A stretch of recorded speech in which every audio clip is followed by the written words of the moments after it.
I want to tell you about the time I joined a fitness class and found a community, though calling it a community might be misleading, considering the events that transpired. It all started when I resolved to kick my sedentary lifestyle in the new year. The resolution wasn't just for my health, it was a desperate plea to feel alive again. I stumbled upon a high-intensity interval training class at a local gym. The reviews were glowing, people raved about the instructors, and the overall atmosphere seemed vibrant and encouraging. I signed up on a whim, fueled by a desire to transform myself and perhaps meet new friends. On the first day, I pushed open the glass door, and a bell chimed as I stepped inside. The smell of sweat and determination filled the air, mingled with a hint of something metallic that I couldn't quite place. A tall woman with arms like carved marble invited me to join the class, her voice booming yet warm. She introduced herself as Coach Lisa and the other participants followed suit, each more welcoming than the last. I felt a flicker of hope as I joined the group, mostly people in their late 20s to early 40s, with smiles hinting at camaraderie. As the class kicked off, I struggled to keep up, my muscles screaming as I pushed through squats and burpees. But the atmosphere was infectious. Each participant cheered for one another, offering high fives and laughter, even when someone fell behind. There was a camaraderie that was hard to ignore, an unspoken bond forming between us. Week after week, I returned, slowly building my strength and discovering a rhythm I never knew I had. There was a beauty to the struggle. I started to connect with the people in the class. We shared our stories, our fears, and our victories, forging something deeper than just an exercise bond. It became a sanctuary after the chaos of the outside world. This was more than fitness, it was a community. But then, about a month in, things began to change. Coach Lisa, who had been our enthusiastic cheerleader, started pushing us harder, demanding more and more each session. At first, we welcomed the challenge. After all, growth comes from discomfort, right? But I noticed something off, a twitch in her eye, a serrated edge to her encouragement that sent chills down my spine. During one class, someone collapsed, gasping for air. I rushed over, and Coach Lisa ordered us to keep going, her voice cutting through the commotion like a knife. Confusion engulfed the room until the paramedics arrived, and the shrill sirens filled the air. The woman who collapsed, easily in her 30s, was taken away. The rest of us filed outside, shaken, uncertain about the day's events. I drove home, processing my thoughts, but the sense of unease lingered like a shadow. When class resumed, I could feel a shift in the atmosphere. Conversations turned quiet, laughter faded, and each of us carried the weight of that day with us. It wasn't just a fitness class anymore, it felt like we had become part of something darker, the camaraderie giving way to anxiety. Despite this, each of us returned. Surprisingly, we were drawn back into the cycle, our minds whispering that if we pushed harder, we'd find the community we had once cherished. One evening, I overheard two classmates speaking in hushed tones. They mentioned strange symbols that Coach Lisa often drew when we suffered through particularly grueling workouts. My heart raced. I hadn't noticed these markings before, but now they felt like they were etched into my memory. Upon further investigation, I discovered online forums filled with stories of other fitness classes that had devolved into cult-like structures, with instructors who manipulated their followers into extreme dedication. In a fit of despair, I rewatched old footage from our sessions, and what I saw was chilling. Behind the smiles, there was a growing intensity in Lisa's gaze, a predatory energy that thrived on our exhaustion. One Saturday evening, we had a workout scheduled that was reportedly a culmination session whatever that meant. I arrived, but when I opened the door, the atmosphere was thick with tension. No one spoke, and the lights dimmed, casting strange shadows across the room. As we lined up, Lisa entered, and her demeanor had shifted, more erratic and frenzied than ever before. I felt a desire to leave but was frozen in place, unable to move. She began chanting, drawing those symbols in the air with her fingers, an incantation that felt alien yet alluring. The room pulsed, breathing together as if we were part of something bigger, something cosmic. Despite my instincts screaming to flee, I couldn't shake the feeling of belonging, that perhaps this was where I was meant to be, pulled in by that magnetic force. It all unraveled in a cacophony of voices, as we entered a trance-like state, moving rhythmically, endlessly, our bodies dripping with sweat as we surrendered ourselves to what Lisa demanded. I could feel the collective exhilaration, but beneath it was a dread that gnawed at my gut. Just as I thought I might lose myself entirely, a loud crash broke the tension, a window shattered, and a figure rushed inside. It was Eric, one of our more rational members, eyes wild with fear. "Get out," he shouted, but before he could reach me, two others seized him and dragged him away, their eyes glazed, lost to the haze of the class. Panic surged through me, and with every ounce of strength, I bolted for the door, navigating through the confusion as bodies twitched and swayed. I sprinted into the night, and as I looked back, I saw the group converging around Lisa, calling out her name, their voices merging into a chorus of chants. The relief of cold air hit me hard as I stumbled into my car. I drove off, heart racing, desperate to distance myself from that nightmare that had masqueraded as a community. Weeks went by without contact. I found another gym and resumed my normal life, but I could still hear their chants echoing in my mind. I wondered what had happened to those men and women I'd shared laughter and sweat with, and whether any of them had managed to escape.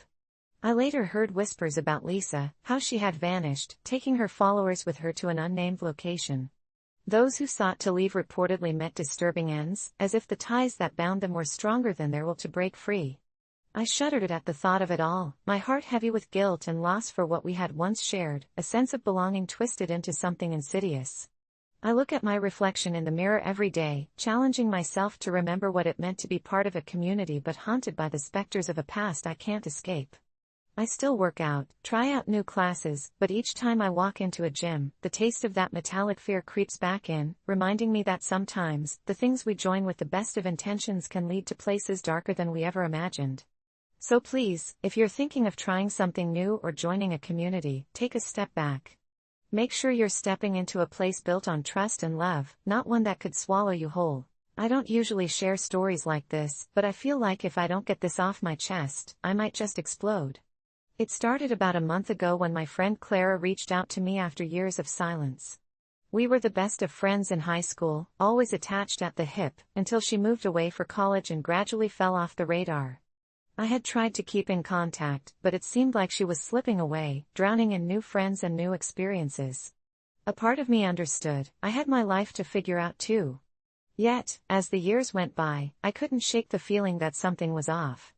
Clara had always been the life of the party, the one who lit up any room she walked into. So you can imagine my surprise when she reached out asking for help. Her message was simple yet heavy: "I need to talk. Can you come over?"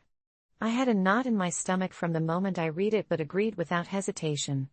I drove to her new apartment, a small but quaint place on the edge of town that looked like it hadn't seen a good cleaning in months, an eerie reflection of the chaos I knew was brewing inside her. When Clara opened the door, I barely recognized her. She looked worn down, her face thin and pallid, the light in her eyes dimmed by what I can only describe as a haunting despair. We embraced tightly, as if somehow that closeness could erase the years of separation. She invited me in, and as I stepped across the threshold, a chill ran down my spine. The air felt heavy, as if the walls themselves were closing in on us. We settled into her living room, and after a few moments of awkward small talk, Clara finally opened up. She spoke about her life since college, the pressure of landing a job, the toxic relationships she had mistaken for love, the creeping anxiety that had spiraled out of control. I listened, horrified but compassionate, knowing there was very little I could do to help her. But then she looked at me, desperation etched on her face, and asked, "Can we do something different? Something that feels real? I just need a break from everything." A part of me hesitated, but another part felt drawn to the idea. Maybe we could escape this weighty cycle, if only for a moment. So, I suggested a road trip, one of those spontaneous adventures that would breathe a little life back into her.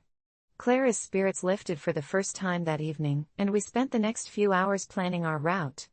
By sunrise, we were packed and ready to go, the hint of wildness glimmering in her eyes. The car was surprisingly quiet, at least at first. We drove through winding roads, vibrant greens blurring into rich blues as we edged closer to the coast. I found myself laughing at her old jokes, reviving memories that should have been dusted away. But after an hour, that ethereal feeling faded away as Clara fell silent, her gaze locked on the window. I could see the turmoil churning behind those eyes. She hadn't fully escaped from her demons.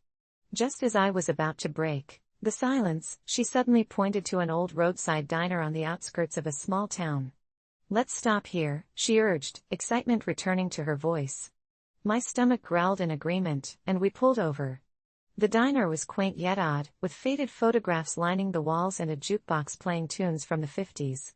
We settled into a booth, and I could see Clara's tension start to melt away as she ordered a large milkshake, something she used to love. That familiar grin returned when our flavors arrived, and for a moment, it felt like we time-traveled back to our high school days. But as we were about to leave, a note pinned to the bulletin board caught my eye. It was handwritten and read, "Looking for a way out. Meet at the old warehouse at dusk. Change your fate." I didn't think much of it at the time other than it looked like a prank or an invitation to a strange gathering. With Clara feeling reinvigorated, I decided to share it with her. "Let's check it out," she said, a spark flickering in her eyes once more. "What do we have to lose?" As twilight descended, we found ourselves standing in front of the warehouse, a faded, dilapidated structure barely held together by time. Our hearts raced as we opened the door to discover a small group gathered inside, their faces illuminated by strings of twinkling lights. They radiated energy, excitement, like moths drawn to a flame. Clara and I exchanged nervous glances but ultimately stepped inside. The vibe shifted instantly, a tangle of laughter and chatter enveloping us.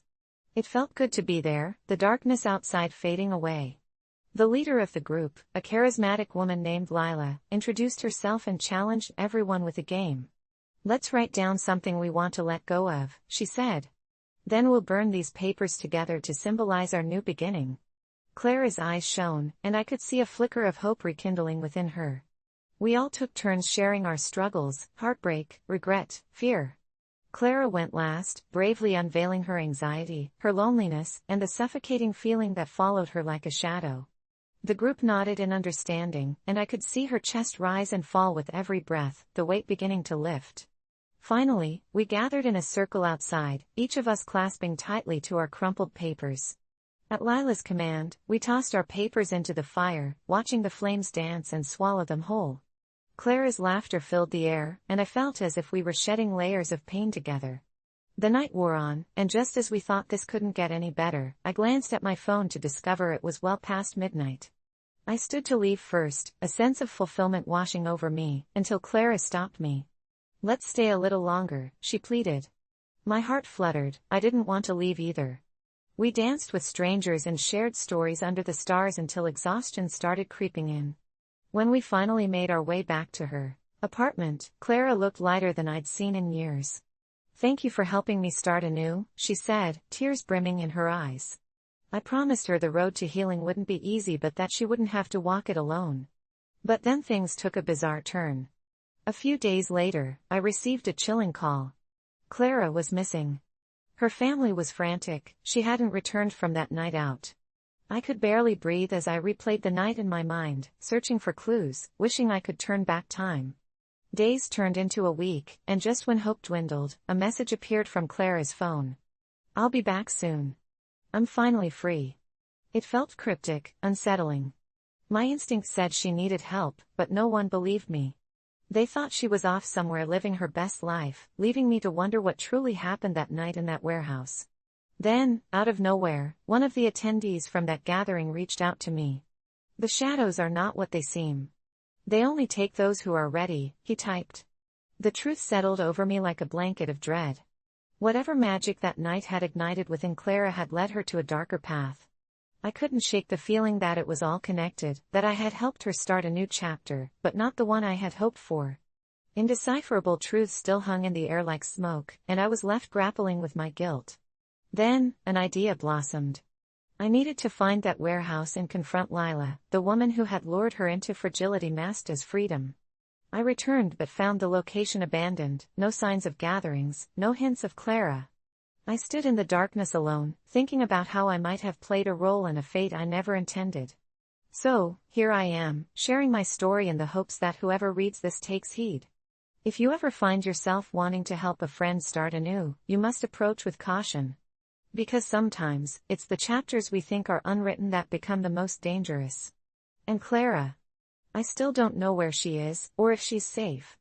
All I can do is wonder if the fire we lit that night brought her warmth or swallowed her whole. When I moved into the old Victorian house at the end of Maple Street, I was brimming with excitement. It had character, history, and an undeniable charm that made me feel like I was stepping into another world.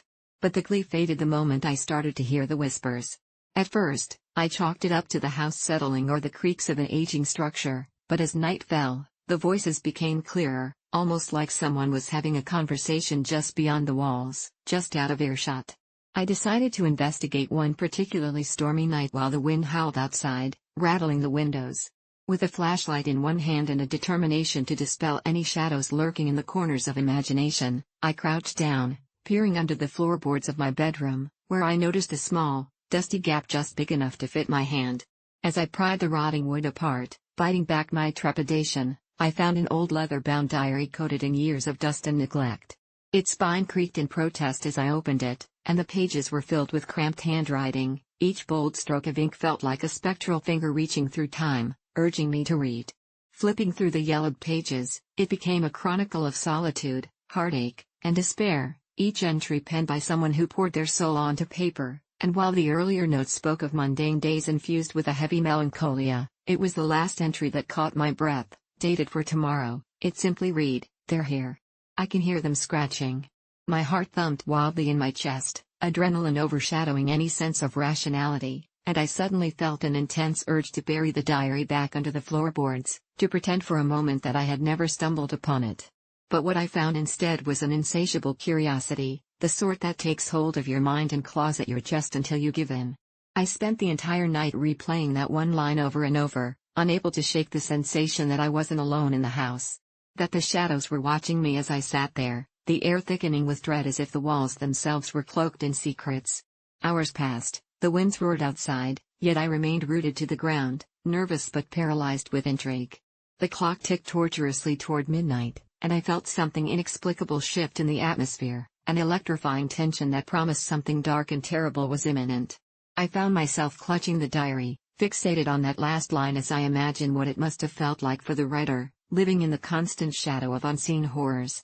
I resolved that when dawn broke, I would have to return to that cursed book and uncover its mysteries, but with each passing hour, the strange sounds began, an unsettling scratching, like claws against wood, echoed through the house, sending shivers down my spine. It was as if someone, or something, was trying to escape whatever torment had once transpired in that long-ago life. I backed away from the diary and against the wall, anxiety gripping me as I glanced nervously at my door, half expecting to see the pale face of the writer from the pages staring back at me.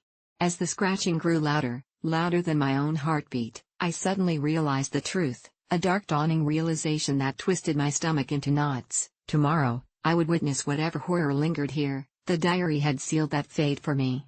Morning light spilled into my room, banishing the shadows of night and filling me with a false sense of safety, but the dread remained, unshakable, binding, echoing through every creak. The wave of determination crashed over me once again, propelling me to dig through the layers of mystery that shrouded this house. What had that writer encountered? What had they done that made them feel hunted? I picked the diary up with trembling hands and began reading the entries aloud, each syllable seeming to awaken something long silent in the dark corners of the room. As I approached the climax of the tale, the entries shifted from melancholy to panic, detailing encounters with shadows that moved of their own accord, voices that called out in pleading tones before dissolving into eerie silence, and then a final note about a pact made, a price that needed to be paid. The last entry, I had to remind myself it was dated tomorrow, clung to my soul and raised the hair on my arms. I have to let them in. If I don't, they'll take me instead. And in that haunting moment, faint scratching returned, echoing louder than before, and I understood her dread. This diary was a map, a guide to whatever dark entity haunted this house. Goosebumps electrified my skin as my mind reeled. The only thing worse than knowing this house was shared with restless shadows was realizing they'd set their sights on me, a living enigma who had disturbed their ancient slumber.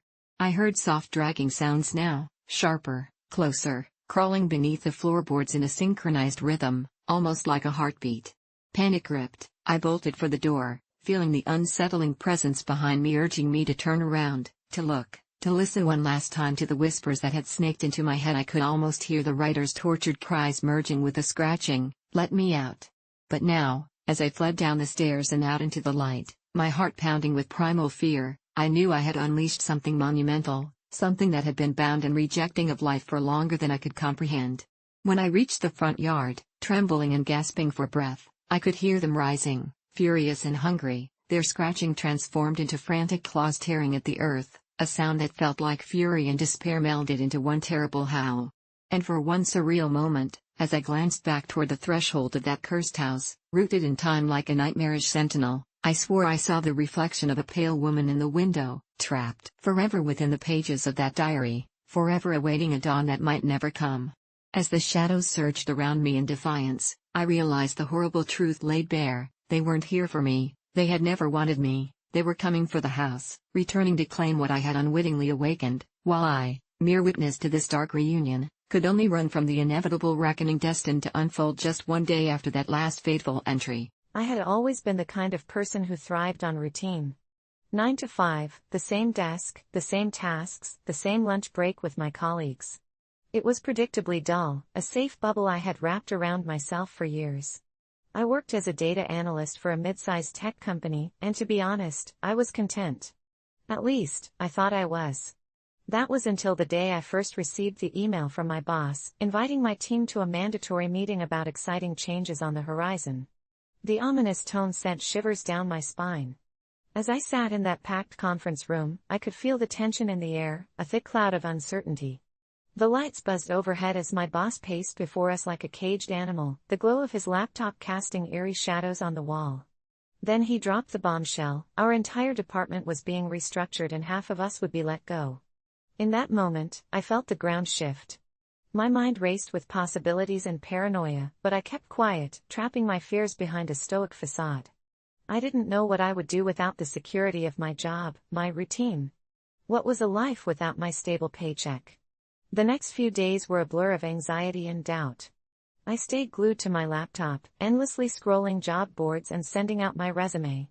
I felt like I was hunting ghosts. Every application felt like throwing a message in a bottle into an endless ocean, and I was drowning in despair. On the first day of the layoffs, I approached my boss. "Please, I need to know if I'm safe," I pleaded, my voice quivering. He just shook his head, looking more haunted than I felt.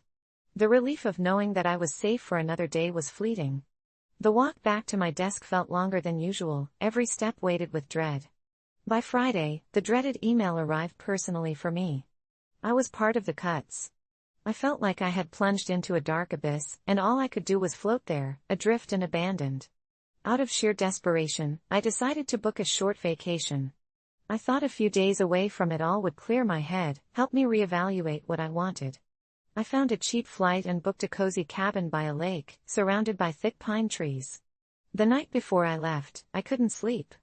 I tried counting sheep, but all I could see were stacks of bills piling up and an uncertain future stretched out ahead of me. The trip itself was a haze. I spent the first day wandering the trails, letting nature's beauty wash over me. I felt the hand of dread pulling me back, reminding me at every turn that I was unemployed. That night, I sat on the porch, staring at the moonlight dancing on the water, when something inexplicable happened. I heard whispers, soft, melodic voices that seemed to beckon me. At first, I brushed it off as my imagination running wild, but the longer I listened, the more it felt real. I stood up, my feet moving of their own accord, leading me through the woods towards the source of the enchanting sound. I stumbled upon a gathering of people, dressed in flowing garments, illuminated by lanterns hanging from the trees. They were singing, dancing, and the energy felt electric. I wanted to turn back, to return to my cabin, but something compelled me to stay. I stepped closer, blending into the shadows, and watched. They didn't notice me, lost in their joy, but I felt an overwhelming wave of freedom and joy in their celebration. They reached out as if inviting me to join them, but an invisible barrier kept me at a distance. Just when I thought I'd turn and run back to my cabin, one of them caught my eye, an older woman with silver hair, her face like a map of stories untold. She smiled at me, and all of my fears, worries, and doubts suddenly faded. Suddenly, I heard her voice, soothing and melodic, cutting through the chaos of my mind. "Embrace change, dear one. Let go of what you cling to so tightly." Her words washed over me, and for a few seconds, the world around me faded to silence. I felt as though I were floating, caught between the earth and the sky, dangling in the balance of something greater. But just as quickly as it came, the moment was gone. I blinked, and the gathering had vanished, replaced by the stillness of the woods. I stumbled back to my cabin, shaken but oddly inspired. For the first time in weeks, I didn't feel lost. I felt a spark of something new stirring within.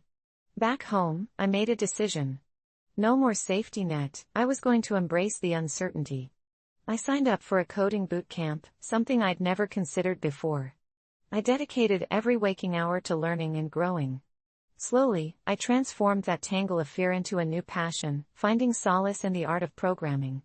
A few months later, I had not only transformed myself but also rebuilt a new career. I landed a position at a startup focused on innovative tech solutions. They wanted someone who dared to think differently, and suddenly, I was that someone.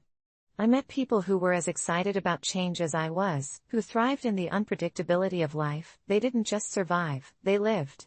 In hindsight, I believe I was never meant to stay comfortable, constrained behind a desk, in a job that didn't ignite passion in my soul. I learned that change is a painful yet beautiful part of life, a shift that can carry you to places you never dreamed of going. And I often think back to that gathering in the woods, the beautiful voices that sang songs of freedom and transformation. They were right, you must let go of what holds you back to embrace what lies beyond. Now, I find myself in a world of endless possibilities, looking forward to every unfolding chapter. Through that night, I learned that change doesn't have to be something to fear, it can open doors to the dreams we never thought were possible. I always thought that art was just a hobby, something to fill the time when there's nothing else to do. That was until I found myself navigating a dark path, one that had led me to despair. It all started when life threw a bunch of curveballs my way. I lost my job, my girlfriend, and my sense of purpose in life. I became a recluse, slumped on my couch surrounded by the desolation of dirty dishes and unopened mail. My friends drifted away, unable to watch me spiral into a pit of depression. That's when I discovered the little art supplies my grandmother had left behind after she passed. She was a painter, famed in our small town but largely forgotten after her death. Dried-up tubes of watercolor paint, torn canvases, and brushes coated in years of dust confronted me, like a treasure chest containing the echoes of her creativity. On a whim, I decided to try my hand at painting, not because I thought I was good at it, but to distract myself from the numbness that threatened to swallow me whole. I grabbed a canvas and dipped a brush into the blue paint, uncertain of what to expect. The first stroke was liberating, then the second. I lost myself entirely in the colors, swirling them together in a chaotic mix of hope and despair. I didn't realize at the time that I was channeling my grief onto the canvas, but I could feel something shift within me. What started as chaotic scribbles gradually turned into shapes, faces that I recognized as the people I had lost in recent months. As I painted, I found myself laughing and crying at the same time, like letting go of years of pent-up anguish in a matter of hours. I spent days hunched over that easel, forgetting to eat, drink, or even sleep, lost within this new universe of vibrant colors. Each brushstroke felt like a release, as if I were shedding pieces of my grief, layer by layer. When I finally stepped back to look at my latest creation, I was astonished. It wasn't a masterpiece, but it told a story, my story. I felt lighter, as if the universe had pulled a weight from my chest. Fueled by this unexpected reward, I painted more and more often. My tiny apartment transformed into an art studio, canvases strewn across the floor like a chaotic gallery of my mind. But then, something strange began to happen. It started as small anomalies, paintbrushes that would go missing only to turn up in odd places, under my bed, in the bathroom sink. I brushed it off as a symptom of my distraction-induced scatterbrain until I noticed my paintings were morphing before my eyes. One evening, I finished a painting of a woman with hollow eyes, representing the emptiness I felt inside. I left the room for a minute, came back, and was suddenly struck by something unsettling. The woman's eyes seemed to be glistening, almost alive. I blinked, dismissing it as fatigue, but that's when I started hearing whispers. They weren't words but rather a buzzing sound, a resonance that filled my empty apartment and tangled in my ear like a rusty wire. I tried to ignore it, attributing my hallucinations to sleepless nights. However, I was drawn to that canvas. I couldn't resist. It felt like a pull, a voice beckoning me to explore deeper. I found myself painting late into the night, each stroke feeling more and more vital. It wasn't just a canvas anymore, it felt like a conduit. The whispers grew louder, forming a haunting melody that filled the space around me, wrapping around my soul, attempting to expose the darkest corners of my spirit. One night, in what I can only describe as a trance, I slashed the canvas with my brush, and everything went dark. The buzzing crescendoed into a cacophony of sound, and I found myself somewhere else. It was a different realm, unsettling yet strangely beautiful. Murals adorned the walls, depicting raw, heart-wrenching emotions.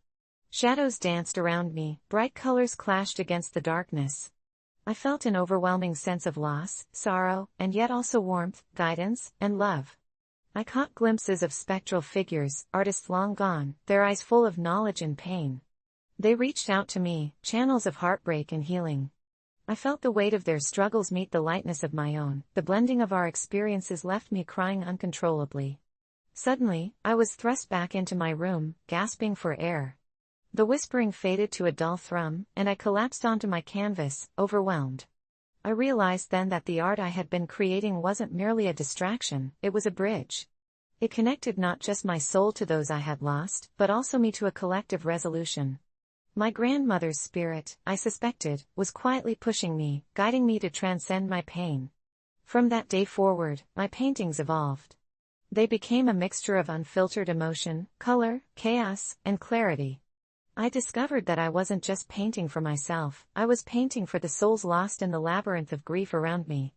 Each piece began to resonate with others who stood on the brink of despair, sending ripples through the fabric of my community. When I finally displayed my work in a local gallery, I shared my experiences and realization of healing through art. Those who attended silently wandered through the room, eyes glistening with recognition and sorrow, yet hope hung in the air. As they connected with my pieces, I felt that haunting melody return, this time soothing me instead of stirring discomfort. Art truly had healing power, it had helped me piece together the fractured remains of my spirit and start anew. Even today, I can hear the whispers softly surrounding me, reminding me of the beauty born out of darkness. Art is not merely an escape, it's a powerful act of confrontation, a way to dive deep and emerge with newfound perspective. Though the road ahead remains filled with jagged edges and shadows, I know, without a doubt, that I will continue to harness the healing power of art. When I learned to embrace my uniqueness, a personal story. When I learned to embrace my uniqueness, it wasn't in a triumphant moment of clarity or a well-lit scene in a movie. No, it came slowly, reluctantly, and in layers, like a fog lifting from a field in the early morning light. It was a process marked by uncomfortable, awkward moments that were as humbling as they were revealing. Growing up, I had always felt like the odd one out. While others seemed to move through life with an effortless sense of belonging, I stumbled, trying to mold myself into a shape that just didn't fit. At school, I was the quiet kid who preferred books over sports, who found comfort in stories and imagination rather than in crowds and popularity. I was never bullied, not exactly, but I could feel the subtle isolation, the whispered comments and sidelong glances, the sense that I didn't quite belong. My family loved me, sure, but even there I felt like a bit of an outsider, the creative in a family of pragmatists, the one whose interests and quirks didn't quite line up with their practical ambitions and tidy plans for the future. It wasn't until I left for college that the loneliness of it all started to sink in. Surrounded by new faces, I tried harder than ever to blend in, to be someone who could slip into conversations without a second thought, to say the right things, to wear the right clothes, to adopt the easy laughter and casual confidence I saw in others. I even joined clubs and groups that I thought would make me feel normal, hoping that if I surrounded myself with the right people, I'd somehow absorb their comfort with themselves. But no matter how hard I tried, I still felt like I was faking it, like I was wearing a mask that everyone could see through. Then, in my second year, I met Sophie. She was in one of my literature classes, the kind of person who radiated a quiet confidence that seemed to draw people in without her even trying. She was quirky, unapologetically so, wearing vintage clothes and talking passionately about things most people would dismiss. She didn't just stand out, she stood tall in her uniqueness, unbothered by what anyone thought.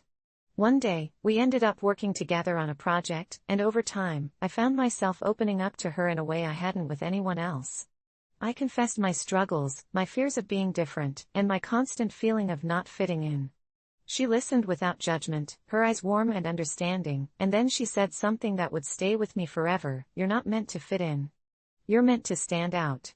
At first, I brushed off her words as something people say to make others feel better.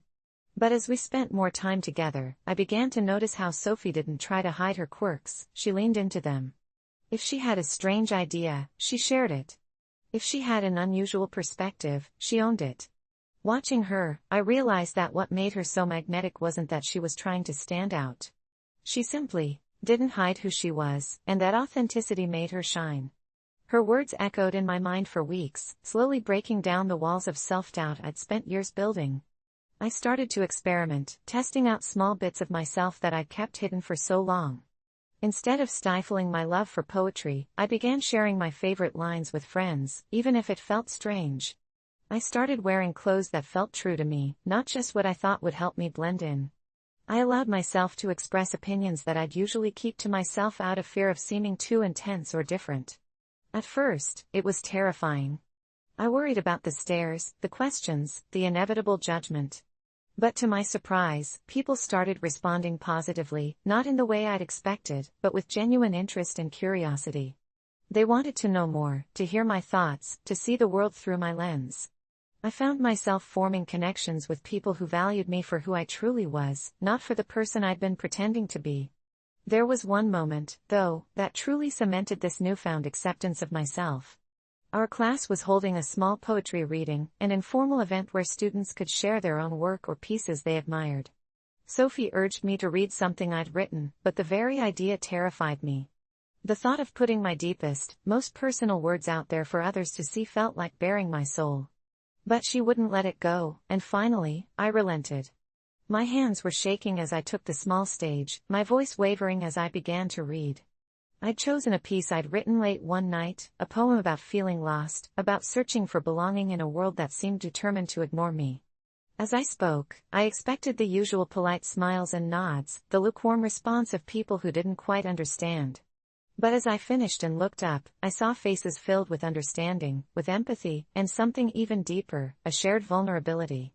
When I sat back down, Sophie leaned over, squeezing my hand with a smile that said everything words couldn't. That night, people came up to me, sharing their own stories of feeling out of place, of hiding parts of themselves in a desperate attempt to fit in.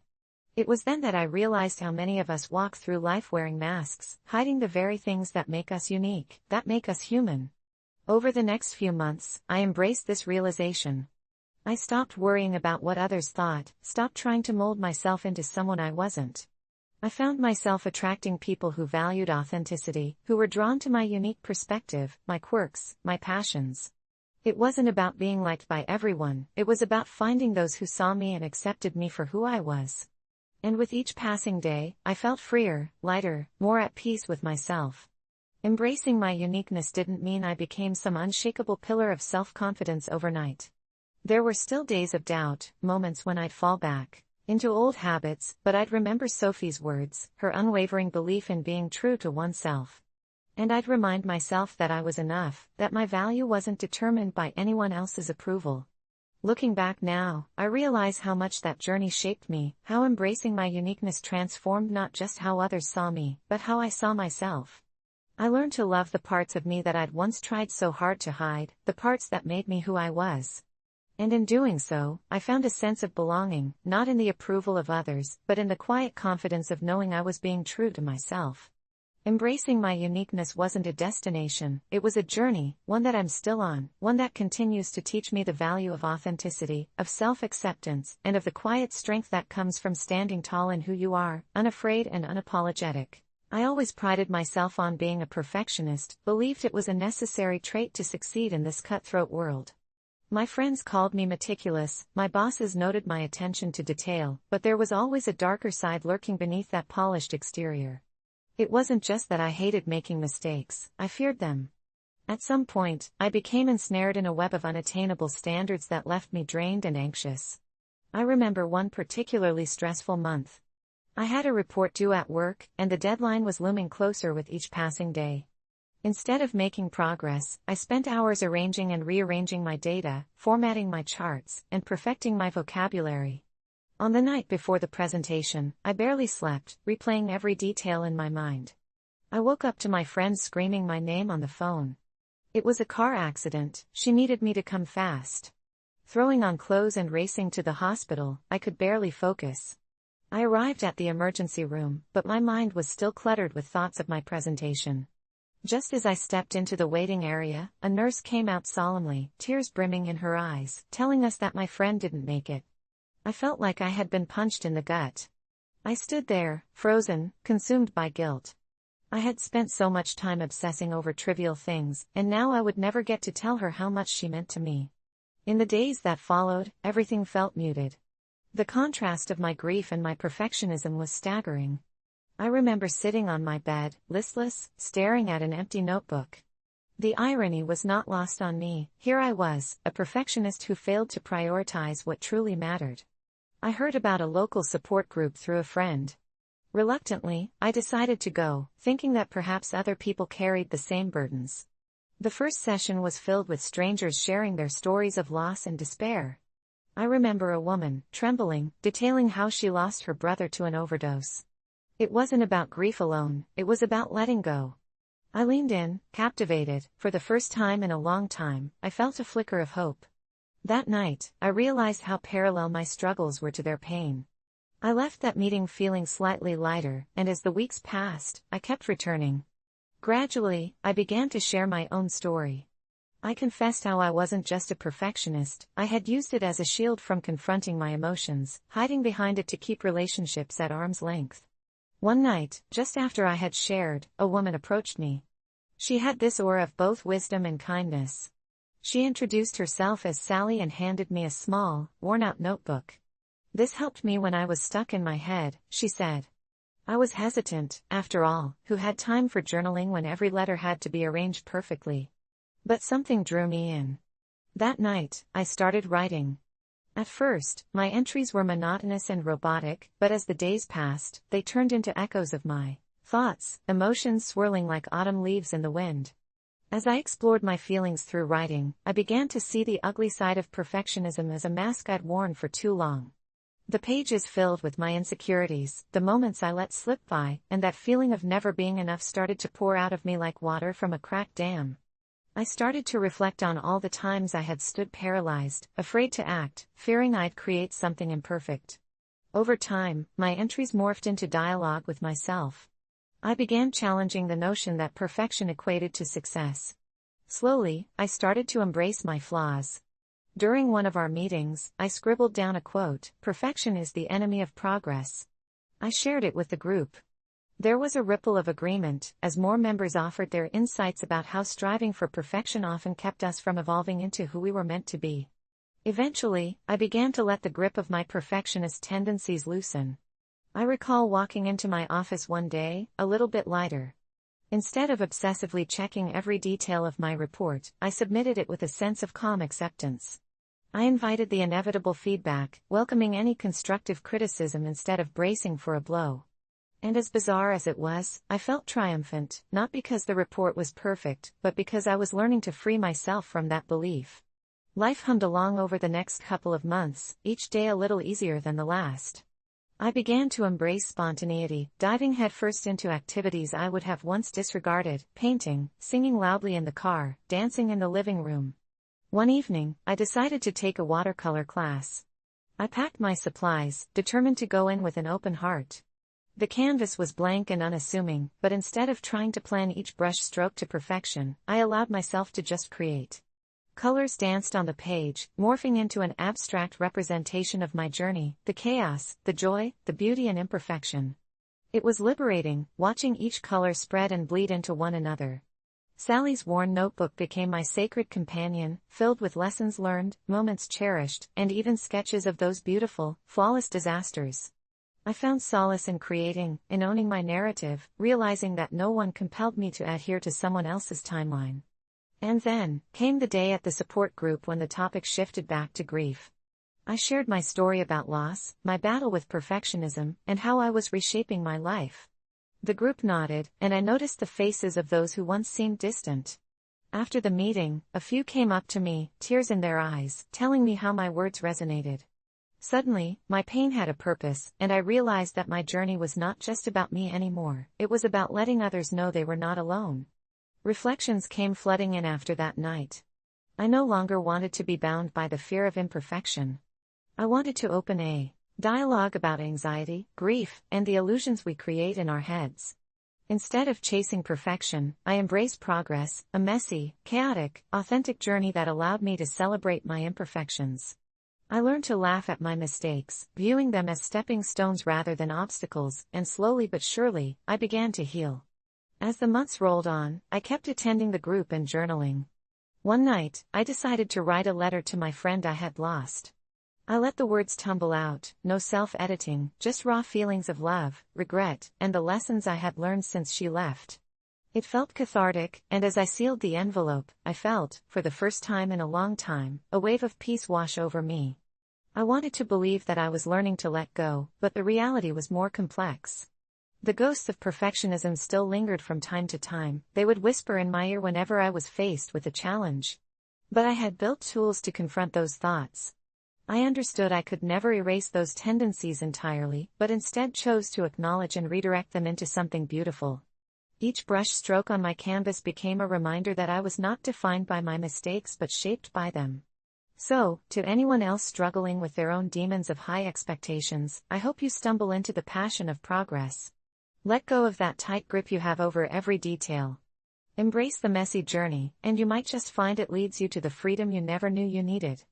I learned that through loss and grief, reality doesn't care for perfection. Life is raw, messy, chaotic, and beautifully imperfect. And genuinely, I'm learning to love every bit of it. I stumbled upon my true calling on an unremarkable Tuesday night, but the details of that night have haunted me ever since. The fluorescent lights of the 24-hour diner buzzed overhead, casting a stark glow on the faces of the few patrons scattered around. My usual routine consisted of late-night study sessions, fueled by endless cups of coffee and the occasional slice of pie. I was a college student, drowning in textbooks, deadlines, and the pressure of adulthood looming over my head. It was supposed to be just another long night of cramming for an exam I was woefully unprepared for, but fate had other plans. When I walked in that night, everything felt off.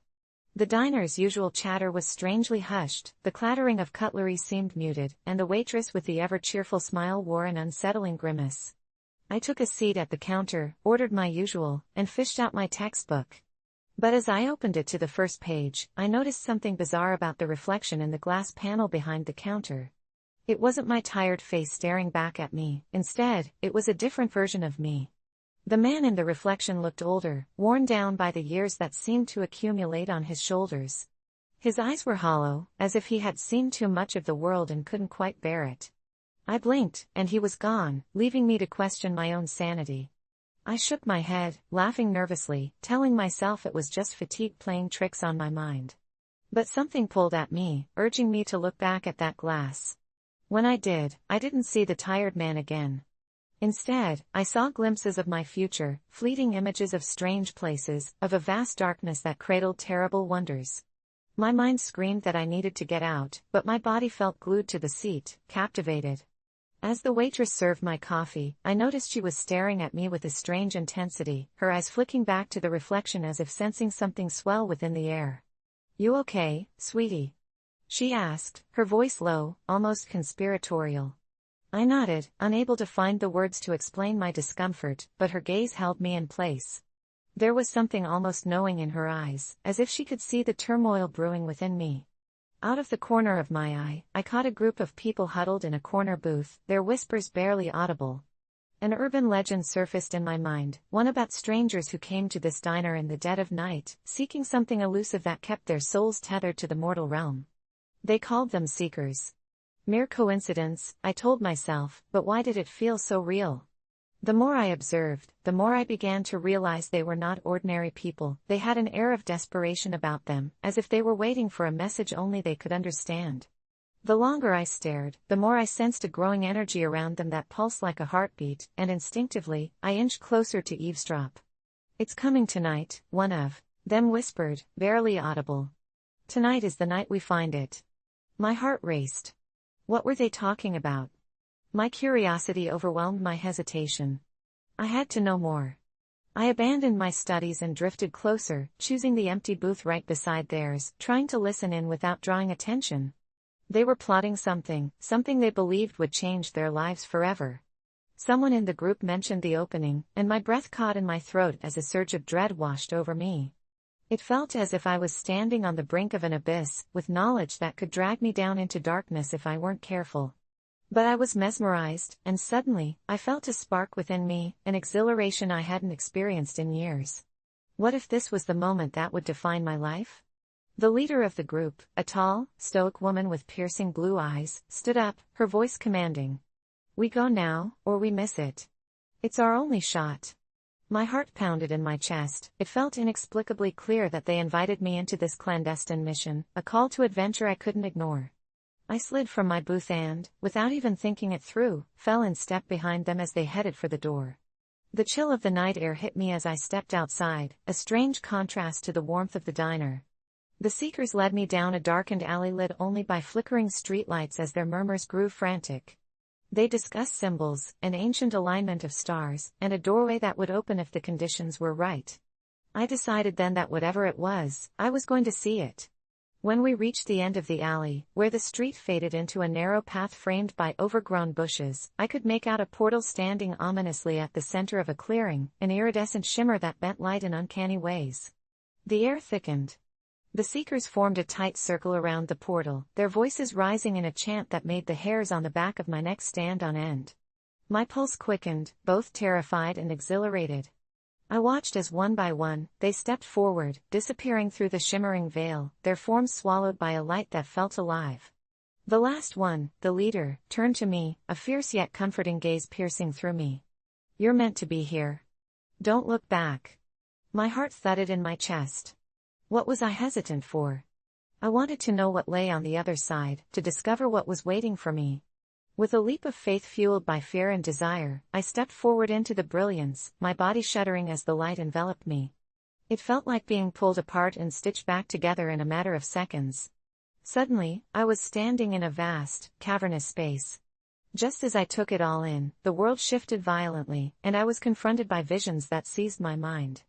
I saw people, thousands of them, their faces blurred, like flashes of a dream fading away. They were all watching me, their eyes alike, filled with yearning and desolation. I realized I wasn't just a participant, I had become a vessel for the souls trapped in this liminal space, trapped between worlds seeking resolution. Panic began to rise, but the realization dawned on me, this was my true calling. I was destined to help these lost souls find closure. The weight of their sorrow crashed down on me, threatening to consume my spirit, but something ignited within me, a desire, an obsession to find them peace. The cries echoed in my mind, their stories weaving into a tapestry of human experience, forgotten but never truly lost. Time blurred as I navigated this surreal expanse, bringing comfort to those in need, guiding them as they unburdened their fears and regrets.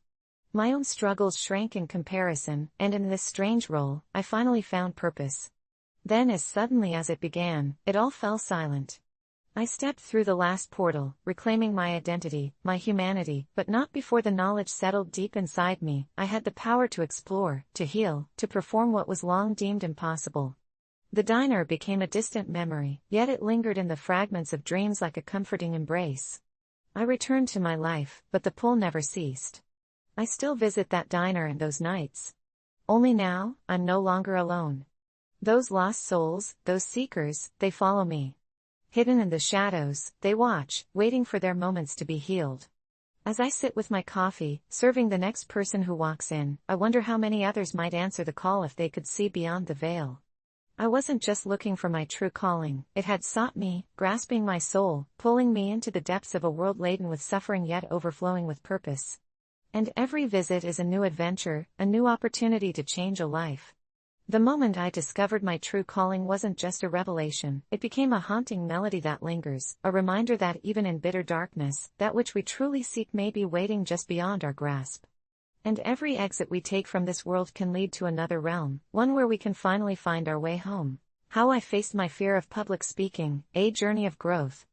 I used to be terrified of public speaking. The mere thought of standing in front of an audience, knowing all eyes would be on me, made my palms sweat and my heart race.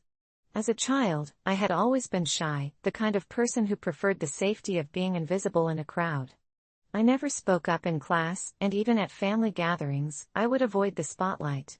But it wasn't until I entered college that I realized just how much this fear was holding me back. It was during my second year when I first had to give a presentation in front of my peers. The assignment was simple enough, just a 10-minute talk on a topic we were passionate about. I thought I could handle it. After all, I was passionate about the subject I had chosen. But as the day of the presentation drew closer, the fear took hold. I could feel the anxiety building up in my chest, the weight of it pressing down on me until I felt suffocated. I tried to prepare. I wrote out my notes, practiced in front of the mirror, and rehearsed the speech over and over. But nothing seemed to help. The morning of the presentation, I felt sick to my stomach.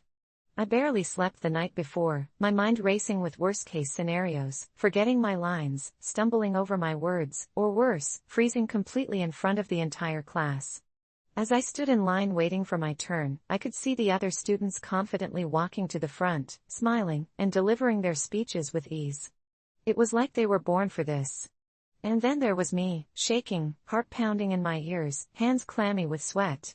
When it was finally my turn, I walked to the front, my legs feeling like jelly beneath me. I tried to steady my breath, but it came out in shallow gasps. I looked at the audience, their eyes fixed on me, and suddenly, the room felt smaller, like I was trapped in a glass box. I opened my mouth, but the words wouldn't come. My mind went blank. The more I tried to force myself to speak, the harder it became. I could hear my voice cracking, and my hands began to tremble uncontrollably. The room felt like it was closing in on me. I stammered through a few sentences, my voice barely above a whisper, but I could see the confusion and impatience on my classmates' faces. My anxiety was spiraling out of control, and I could feel the sweat trickling down my back. I knew I was failing, and it was all I could do not to run out of the room and hide. Finally, the professor stepped in, gently asking if I needed a moment. Mortified, I nodded, and with what little dignity I had left, I retreated to my seat, my face burning with embarrassment. I don't remember much after that. I know I finished the presentation, but it felt like a blur. The rest of the class seemed to pass in slow motion, and I couldn't shake the feeling of humiliation that clung to me. I avoided eye contact with anyone, choosing instead to bury myself in my books. That day was a turning point for me. I knew I couldn't keep living like this, letting fear dictate my life. I had to face it head-on. The very next week, I signed up for a public speaking workshop. I wasn't sure what I was hoping for, but I knew I couldn't let that one experience define me.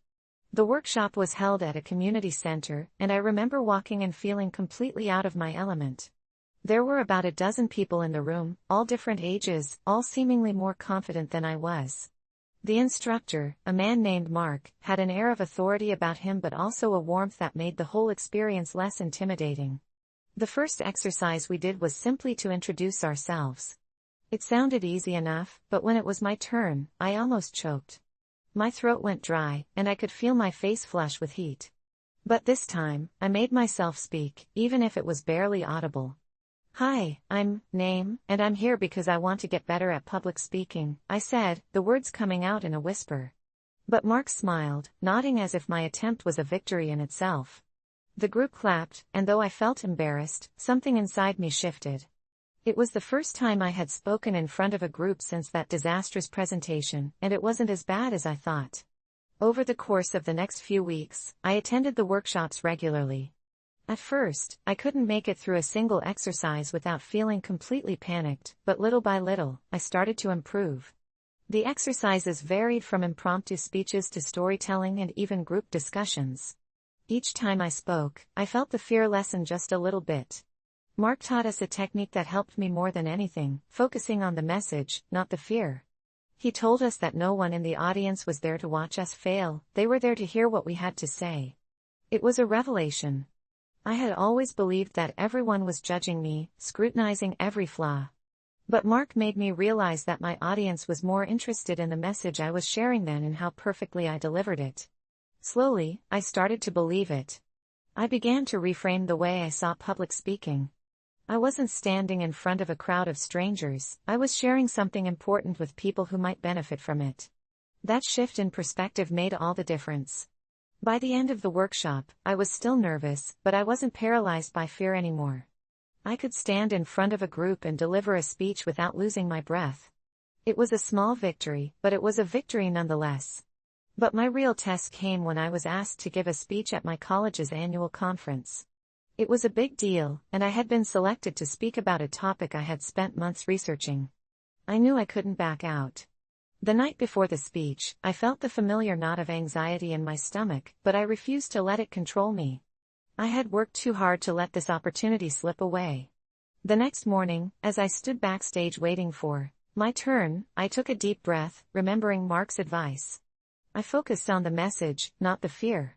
When I stepped out onto the stage, my heart was racing, but I was determined not to let it show. I looked out at the audience, my hands shaking slightly, but I started speaking. The words came out smoother than I expected, and soon, I was in a rhythm. I was nervous, yes, but I wasn't consumed by the fear. I was talking, not just to the audience, but with them. And when I finished, I was surprised to hear applause. Not just polite clapping, but genuine applause. For the first time in my life, I felt like I had truly faced my fear and conquered it. It wasn't perfect, there were still moments of nervousness, a few stumbles, but it was the best I had ever done. That experience changed me. It didn't just teach me how to speak in front of people, it taught me that fear doesn't have to control you. It's okay to be scared, but you can't let it stop you from doing the things that matter. The journey wasn't easy, and there were plenty of setbacks along the way, but each small step forward made me stronger. Now, when I stand in front of an audience, I don't just see a crowd of people waiting for me to fail. I see an opportunity to share something important, to connect with others, and to be vulnerable in a way that can inspire growth, both for me and for the people listening. Fear is still there, but it doesn't own me anymore. My best friend disappeared, but her social media keeps updating. It started 3 months ago when Sarah texted me in the middle of the night, frantic and breathless, about something. She mentioned shadows creeping in her room, whispering secrets just out of earshot, urging her to join them. I brushed it off as just another one of her vivid, insomnia-fueled nightmares, but the next day, when I went to pick her up for class, nothing could have prepared me for the emptiness of her apartment. The front door hung ajar, and the inside was sullen and still, as if a storm had swept through and taken everything with it. Her roommate was gone, too, but Sarah's belongings were scattered around, her favorite hoodie draped over the back of the couch as if she'd just thrown it off in a hurry. Panic clawed at my throat when I saw her phone on the coffee table, still buzzing with missed calls and messages. After 2 weeks of searching for her, calling hospitals, contacting the police, and diving into every dark web corner to find a clue, the investigation led nowhere, and they deemed her a missing person, lost to the wind. But then it began, the posts on her social media. At first, it was just a benign update, a quote about seeking truth, but as days rolled on, it was as if her account became a ghost, a puppet performing for an audience that I couldn't see. Photos from a hiking trip, her arms thrown wide in joy, swept in leaves and golden sunlight, only it wasn't from the last hike we did. I recognized the trail but couldn't recall whether she'd gone without me. Comments appeared under every post from friends expressing concern, but somehow, the photos continued to emerge from an account I thought was dormant, and with each new upload, I felt the grip of dread tighten around my chest. The captions grew peculiar, though. They shifted from the usual cheerful remarks to cryptic messages that hinted at a discovery, a truth, the kind of words one would expect from someone slowly unraveling. "You have to come and see," read one, alongside a picture of her standing at the edge of a cliff, the sunset baking her in an ethereal glow that made her look less like my friend and more like some strange spirit. My blood went cold. I hadn't heard her voice in weeks, yet her account felt alive, almost sentient, as if she were communicating through layers of digital echoes.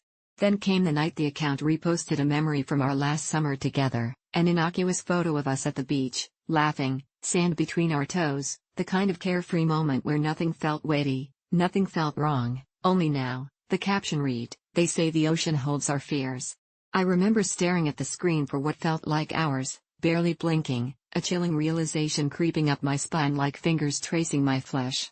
I scoured every corner of the internet, desperate to find someone who had seen her, who might know where these snapshots were coming from, but the more I searched, the further away she seemed. After 3 weeks, the post stopped, and anxiety turned into despair. I clung to the fleeting hope that maybe, just maybe, she was safe, perhaps on some adventure we'd always dreamed of.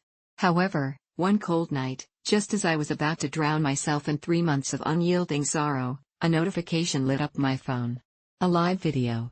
I could hear my heart hammering as I hit play, only to watch in horror as Sarah appeared on the screen, her face pale, eyes wide and haunted, yet somehow, there was an odd calm enveloping her. From the flickering light of a candle sitting on a dirty wooden table, I could make out her trembling hands clenching something, a small, twisted tree branch, covered in what looked like fresh earth. "Help me," she gasped, her voice a ragged whisper. "It's all around me, and it knows your name." Before I could process, the image flickered, her face elongating with shadow as something moved behind her, and then, just like that, the screen went black. I stared at my phone, aghast, my chest tightening, the cold wash of understanding hitting me. Her last upload had been 100 miles away, a ghost of an existence continuing on its own, yet she had no agency, no control. That night, the realization pulsated in my veins like poison. I was being drawn closer to whatever had swallowed her. Days turned into feverish nights as paranoia surged through me, making my heart race with every creak of the floorboards. I reread the captions, the glowing words holding secrets I was desperate to expose. It was clear, she was trapped somewhere, probably in that desolate place she had hiked last without me. So, I made a decision that felt like betrayal. The lure of discovery and the urgency of finding her tore at my insides. I packed my bag, following the virtual breadcrumbs woven through her posts, heading toward the last location tagged, feeling the pull of the forest like a noose tightening around my senses. As I neared the trail, dusk settling over the world, I felt it in my bones, that heavy weight of spectral eyes watching me from the shadows. Maybe it was her, a flickering light of hope, maybe it was something far worse. Each step was like walking through a cobweb of fear. The deeper I plunged into the thicket, the more the atmosphere thickened, impregnated with unperceived whispers that twisted my mind in sync with every rustle. Night had fully wrapped around me when I finally reached a small clearing, my heart pounding louder than the cicadas. I almost turned back out of instinct, a primal urge to escape, but then, there she was. Sarah stood at the edge of the woods, staring into the dark with that same blank gaze from the video, her soul seemingly hollowed out. "You shouldn't have come," came her voice, a droning echo that reverberated off the trees. The very shadows around her pulsed and danced as if they had minds of their own, a vortex of dark energy swirling without restraint. I felt it pinching at the edges of my mind, like icy fingers reaching out to embrace the dread I had tried so hard to evade. Desperation overtook me, and I called out to her, begging for her to turn around, to acknowledge the humanity buried somewhere within her gaze. But that moment was shattered when she turned slightly, revealing deeper shadows beneath her eyes and a smile, too wide, too wrong. "They're waiting for us," she said, her voice morphing into something that churned my stomach. Before I could react, she lunged, the earth at our feet erupting as a wretched pulse echoed within the ground, stretching as tendrils broke the soil, grasping at her, yearning for one more soul. In that instant, I understood, the forest wasn't just a backdrop, it was alive, a beast woven from despair and longing woven within every pulse of darkness. I fled, my adrenaline firing every nerve as darkness clawed at my back, the weight of the shadows trying to pull me down. But as I ran, I couldn't shake the feeling that a part of her was still there, lost and pleading beneath that malevolent surface, forever updating, forever waiting. The day I received the best advice ever, it changed everything. The day I received the best advice of my life wasn't an extraordinary one, not in the way you might imagine. There were no bright lights, no dramatic music playing in the background, no grand gesture that announced the arrival of a revelation. It was a rainy Tuesday afternoon, gray and dreary, the kind of day that makes you want to pull the blankets over your head and shut out the world. I was in the midst of a pretty rough period in my life, to put it lightly. My job was a mess, my relationships were crumbling, and I felt trapped in a never-ending cycle of self-doubt and frustration. I'd gotten used to feeling like a passenger in my own life, drifting along without purpose or direction, my days bleeding into one another in a haze of monotony. So, on that rainy Tuesday, when I received an unexpected phone call from my grandfather, I didn't think much of it.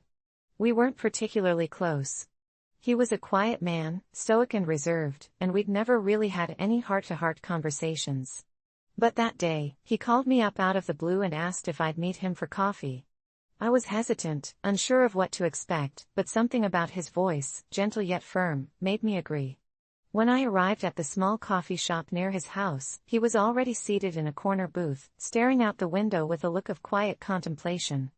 I joined him, exchanging the usual small talk and pleasantries, but I could feel there was something more he wanted to say, something weighing on him.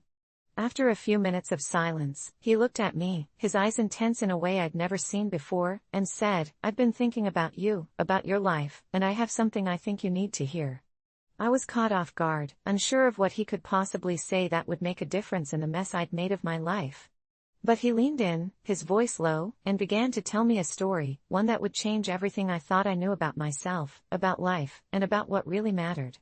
He told me about his own struggles when he was my age, how he'd felt just as lost and directionless, overwhelmed by the weight of expectations and disappointments. I wasted so many years, he said, trying to live up to other people's standards, trying to be what I thought I was supposed to be.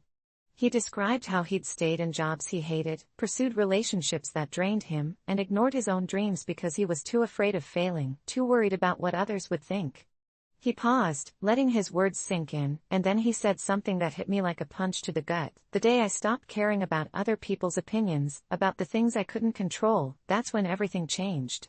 He looked at me, his gaze steady, and said, "You can't control what others think of you. You can't control the past or the future. But you can control how you live right now, in this moment."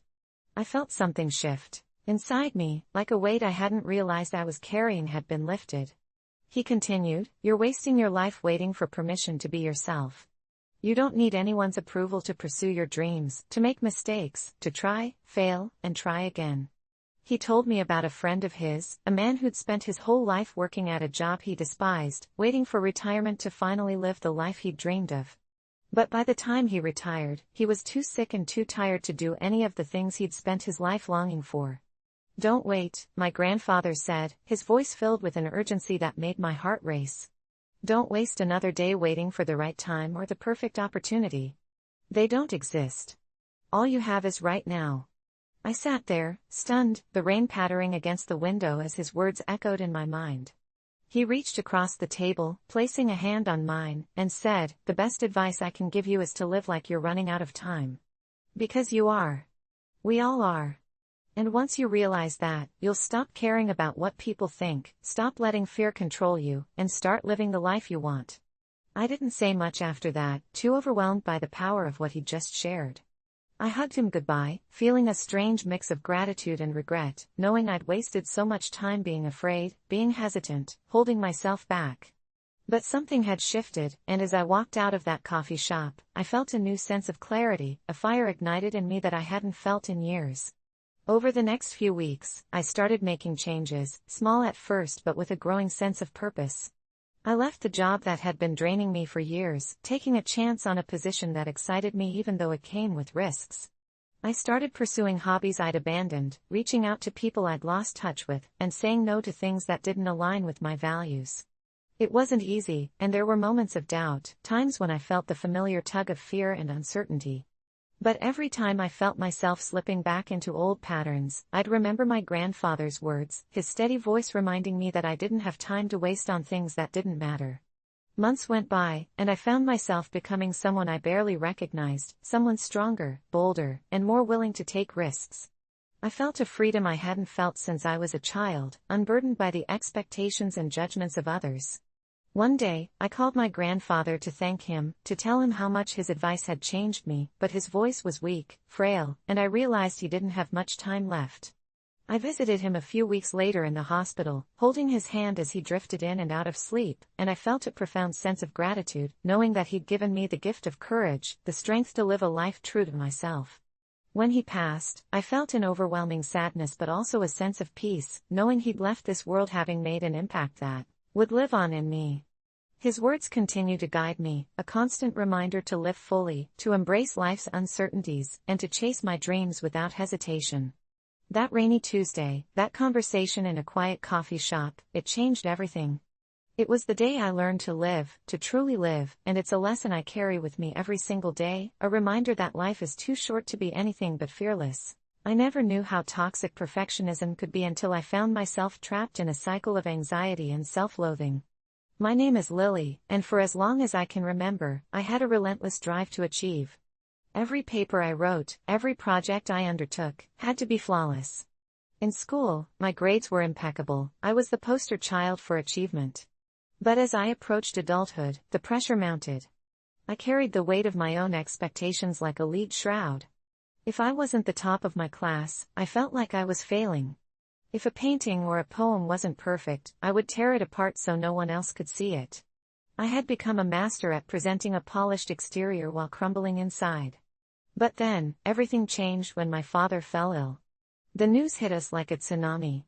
One moment, we were enjoying family dinners, and the next, we were in a hospital room filled with sterile smells and hushed whispers. I remember pacing the waiting area, my heart raced, and my mind spiraled out of control. For weeks, I accompanied my mother to the hospital, rendered helpless as I watched the man who had been my rock deteriorate. It was then that I stumbled upon an online support group for families of cancer patients. Desperate for distraction, I joined, thinking I could find solidarity, but what I found was something much deeper. The group was filled with people who shared their stories, some harrowing and others surprisingly uplifting. I heard the raw, unfiltered emotion in their words. They spoke about imperfections and the beauty found within them. One woman shared a story that struck a chord with me. She talked about her son, who had Down syndrome. She'd spent years striving for typical milestones in his development, pushing him to meet standards that society had set, unaware that she was robbing them both of joy. It wasn't until she chose to let go of those expectations that she realized how to celebrate her son's unique accomplishments. Her words melted away the icy grip of perfectionism I had clamped around my heart. I began to wonder, what was I sacrificing in my pursuit of unattainable standards? I turned my gaze inward, looking at the relentless tasks I had assigned myself. Everything had to be perfect, but at what cost?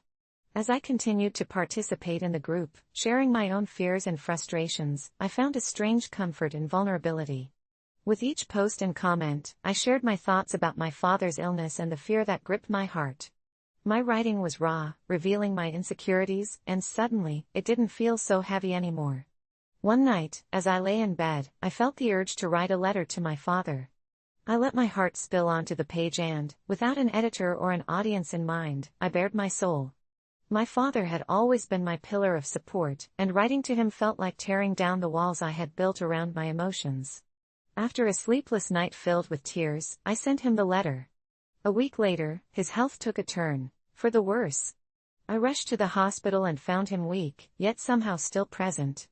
When I handed him the letter, his eyes filled with tears, and he held my hand tightly. The connection was raw and unfettered by expectation.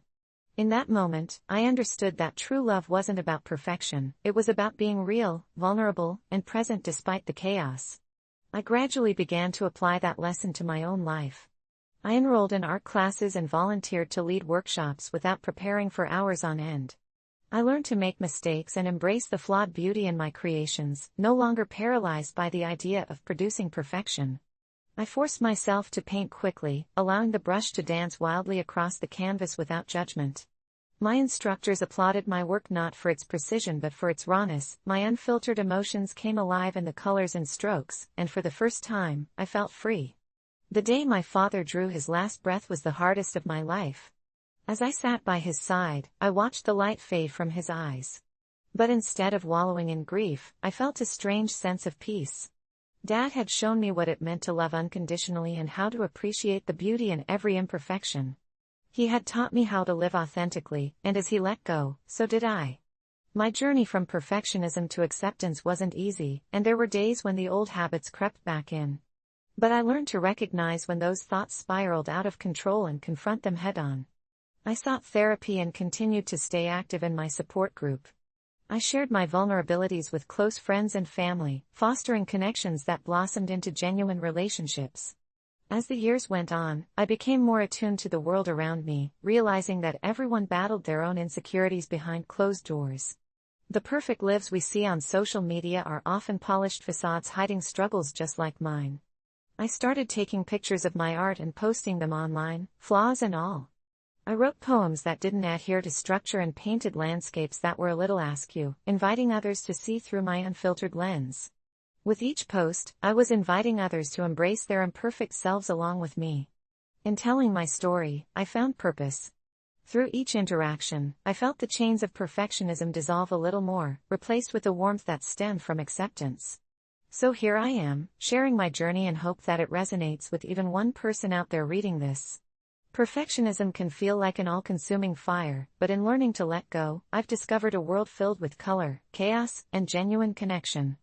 I learned that it's okay to be messy, that it's okay to cry, and that it's absolutely okay to let yourself be human. I've learned to embrace the flaws because they are what make life beautiful, and through this, I've truly begun to live. 3 nights ago, Just as I was settling in for bed on the top floor of an old, creaky apartment building that has seen better days, I first heard the slow, deliberate footsteps above me, heavy and methodical, like a slow march of someone burdened with anger or grief. I shook my head, telling myself it was just the building settling. After all, it was a sprawling structure with its fair share of quirks. Yet, the sound persisted, growing louder and more distinct each night, echoing through the quiet of the dark hours when the world faded into silence. Last night, the footsteps stopped suddenly, mid-stride, and for an agonizing moment, all I could hear was the thudding of my heart as I strained to listen. The air was thick with tension, leaving an unsettling chill prickling at the back of my neck. I told myself I was overreacting, maybe it was the old plumbing or perhaps the wind swirling through gaps in the decaying walls that made those noises, but deep down, an uncomfortable feeling festered, nagging at me to do something, to confront whatever existed above me in that infinite void of darkness. So, this morning, after a restless night spent tossing and turning, I decided to take action. I made my way to the building management to inquire about the loft above me, only to discover that it had been vacant for over 2 years, ever since the last tenant vanished without a trace. My face must have betrayed the unsettling realization because the building manager's expression hardened, his eyes narrowing in an attempt to mask a sliver of concern that flashed across his features. He explained that the previous tenant was kind-hearted but reclusive, often the subject of rumors and whispers. Some said he was a hoarder, others claimed he was a recluse obsessed with making art, but the unsettling truth was that nobody really knew what happened to him, and the manager didn't seem interested in digging. When I inquired if I could inspect the empty apartment, the manager hesitated but ultimately agreed, as if the idea terrified him. That afternoon, just after the sun dipped below the horizon, I gathered the courage to approach the door that stood tall and foreboding, its wood cracked and faded from years of neglect. I pushed it open, and the sight inside sent chills down my spine. The once vibrant walls were now draped in drab shadows, adorned with pages rustling like the whispers of long-forgotten secrets. Old canvases lay scattered across the floor, some bearing crude and disturbing images that sent a wave of nausea coursing through me, but what caught my eye was a leather-bound journal lying in the corner, untouched by dust. Driven by an instinct I didn't understand, I reached for it, flipping through pages filled with frantic scribbles and sketches that grew darker and more chaotic with every turn. As I read his words, I felt the air turn thick, almost suffocating, like an unseen presence was wrapping around me, tugging at the edges of my sanity. The final entry spoke of a darkness above that whispered secrets in the dead of night, promising revelations that he was too afraid to accept. Guilt filled me for intruding on this man's sanctuary. But before I could fully step back, that unmistakable sound echoed from above, the slow, plodding footsteps. My heart raced, and I stumbled back out of the apartment, shutting the door with a force that rattled the walls. But as I turned to exit the empty floor, the sound continued, and I could tell it was headed in my direction. I bolted down the stairs, adrenaline pounding in my ears as my footsteps matched the rhythm above, and when I reached the ground floor and felt the weight lift, I glanced up, half expecting to see the silhouette of someone staring back at me through the crudely boarded window. But the space remained empty, the unwelcome silence lounging in the air like a predator waiting for the right moment to spring. That night, I barricaded myself in my room, desperately trying to drown out the noise with earplugs and music, but still, those footsteps echoed like a drum, growing louder with every beat of my heart until I reached the breaking point. I decided to record the sounds, hoping to capture proof of my burgeoning insanity. But when I played it back, nothing was there, just empty silence laughing cruelly at my fear. Days blurred into one another, and the fear began to consume me. I no longer felt safe in my own home, and everything that once felt mundane morphed into sinister specters, shadows twirling in the corners of my vision. In a haze of exhaustion and unresolved terror, I ventured back to the apartment, hoping somehow to connect the dots between the words of the deceased tenant and whatever had stolen my peace. As I stood in that hollow room again, a voice crept through my mind, clear as day: you have to listen. You have to remember. In a panic, I thumbed through the journal once more, now desperate to decode the man's final thoughts when suddenly the floor creaked behind me, a sound so sharp and perfectly timed it felt like a taunt. I spun around, heart in my throat, and the room felt smaller, stifled as if an unseen force was pressing against me. Then came the footsteps again. This time, they were right above me, but they didn't sound like they belonged to someone alive. They were more erratic, sporadic bursts followed by an unnatural stillness, as if whatever was up there couldn't decide whether to pounce or to hide. Panic flooded my veins. I stumbled back, tripping over an overturned canvas, and that's when the journal slipped from my hands and tumbled open. I laid eyes on a sharp, dark image depicting a figure standing in a doorway. It was too grotesque to be human, its features twisted into a grimace that seemed to smear across the page. Suddenly, I felt an unexplainable pull, the sensation of something ancient and dark dragging me, urging me to step closer to the door where the footsteps were coming from. I fought against the weight, each step feeling heavier until my trembling fingers grazed the doorknob. Instinct screamed at me to run, to leave behind whatever haunting presence lay beyond, but curiosity and dread entwined, forging a bond stronger than fear. I hesitated, breath hitching painfully in my throat, and turned the knob. A loud creak echoed into the void. The door swung ajar, and what lay beyond left me paralyzed. A vast emptiness enveloped me, seemingly endless stretches of darkness that swallowed the light hull. Just as the last remnants of resolve slipped through my fingers like sand, I heard it, a voice, low and hoarse, weaving through the dark, calling my name in a way that felt both familiar and deeply unsettling, promising answers to questions I didn't know to ask. Without even knowing why, I stepped inside, the door slamming shut behind me, cutting off all light and all sound, leaving only the slow, echoing footsteps that now came from everywhere and nowhere at once. All I could do was wait in the suffocating dark, heart racing, as the whispering shadows began to close in, each one begging for my attention, promising I'd never be alone again. I used to be a nature lover.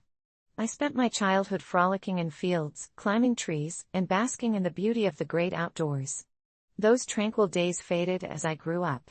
The concrete jungle of city life squeezed the joy from my heart, and with it, my appreciation for the wild world around me. But everything changed last summer when a friend convinced me to join a hiking group. It felt like a desperate attempt to reconnect with a self I thought I had lost forever. I should have known better than to explore the woods alone. With the sun slowly dipping below the horizon, the shadows in the forest began to twist into grotesque shapes. The rustling of leaves sounded ominous, and I suddenly felt the thrill of being completely alone in an endless green labyrinth. But, despite the unsettling feeling gnawing at me, I trudged on, determined to find the solace I once knew. The air was thick with humidity, and every breath felt heavy as if the forest was leaning in closer, waiting for something. The trail narrowed, the trees surrounding me tightening their grasp. It was just past dusk when I stumbled into a clearing. A mist rolled in, softening the edges of the trees and creating an otherworldly atmosphere. At first, I thought it was beautiful, but something felt off. Then I heard it, a soft, haunting melody that seemed to rise from the ground. The sound was ethereal, like nature itself was singing, begging me to come closer. Mesmerized, I stepped forward, the cool ground squishing beneath my shoes. The source of the music was not visible, and I felt a twinge of anxiety, but I pushed it away. Just as I was about to turn back, a shadow flickered at the edge of the clearing. Instinctively, I froze, my heart thrumming wildly. It was too dark to discern what it was. I called out, but the words felt foreign on my tongue. With each passing second, I felt more trapped in the shrouded, fog-laden woods. And then I heard it again, louder now. The melody twisted into a cacophonous mix of laughter and weeping, a sound that felt like it was piercing the very essence of nature. I stumbled back, my feet slipping on the wet earth as I turned to leave, but the path I had come from was inexplicably gone. It was as if the forest had reshaped itself while I was lost in that haunting sound. Panic bubbled within me as I realized the reality that surrounded me was shifting in a way I couldn't comprehend. I tried walking in the opposite direction, but the trees loomed densely, blocking my way with their gnarled branches. Each step resonated in the quiet night, every crack of a twig echoing ominously. The laughter twined through the fog, filling empty spaces and creeping up my spine like icy fingers. As I stumbled deeper into the woods, I thought I saw shadows lurking amongst the trees, flickering just out of sight. "Is anyone there?" I called out again. My voice was swallowed by the darkness. The laughter amplified, and I was nearly paralyzed with fear, yet I realized the maddening sound, while everywhere, was also strangely alluring. I hesitated, torn between fleeing and surrendering to the unearthly serenade. I felt my resolve weakening, each note beckoning me to venture further. And then, from beneath the grasp of ferns, I spotted it, a small, glowing figure hovering at the edge of the mist. It was unlike anything I had ever seen, radiating warmth and light that held an unnerving, magnetic pull. As I approached, the figure transformed, becoming a wispy, human-like silhouette with eyes that glimmered like the stars above. "Stay with us," it whispered, voice melodic yet chilling. I felt terror meld with a strange yearning, and the ground beneath me shifted, beckoning me to step forward and embrace whatever this entity embodied. I jerked back, heart pounding, desperately looking for an escape. It crouched closer, an expression of deep longing etched across its face, making it impossibly sympathetic. "You've forgotten," it murmured, and I realized the laughter had shifted to a soft, sorrowful tune now. "You've forgotten your connection to nature." Time ceased to exist as I grappled with its words. Memories began flooding in, camping trips with my family, running barefoot on wet grass, the thrill of climbing my first tree. As the shock of nostalgia hit me, the shadows danced closer, melding with the glow of the figure. "Please," it whispered again, a plea that felt more like a demand. "We need you. Nature needs you." Suddenly, a rush of voices surrounded me, each whisper wrapping around my limbs like vines. It was a symphony of nature and magic, intrinsically linked to my past and present, reminding me of who I once was. I fell to my knees, engulfed in that tumultuous blend of fear and yearning. "What do you want from me?" I choked out, overwhelmed by the force of nature's call. "To remember," the figure said, and as it stretched its hand toward me, shadows collided with the light, flooding the air with every essence of beauty and terror I had ever felt. I reached out, feeling the surge of life fill my veins, and grasped its hand. But then, just as quickly, the forest erupted.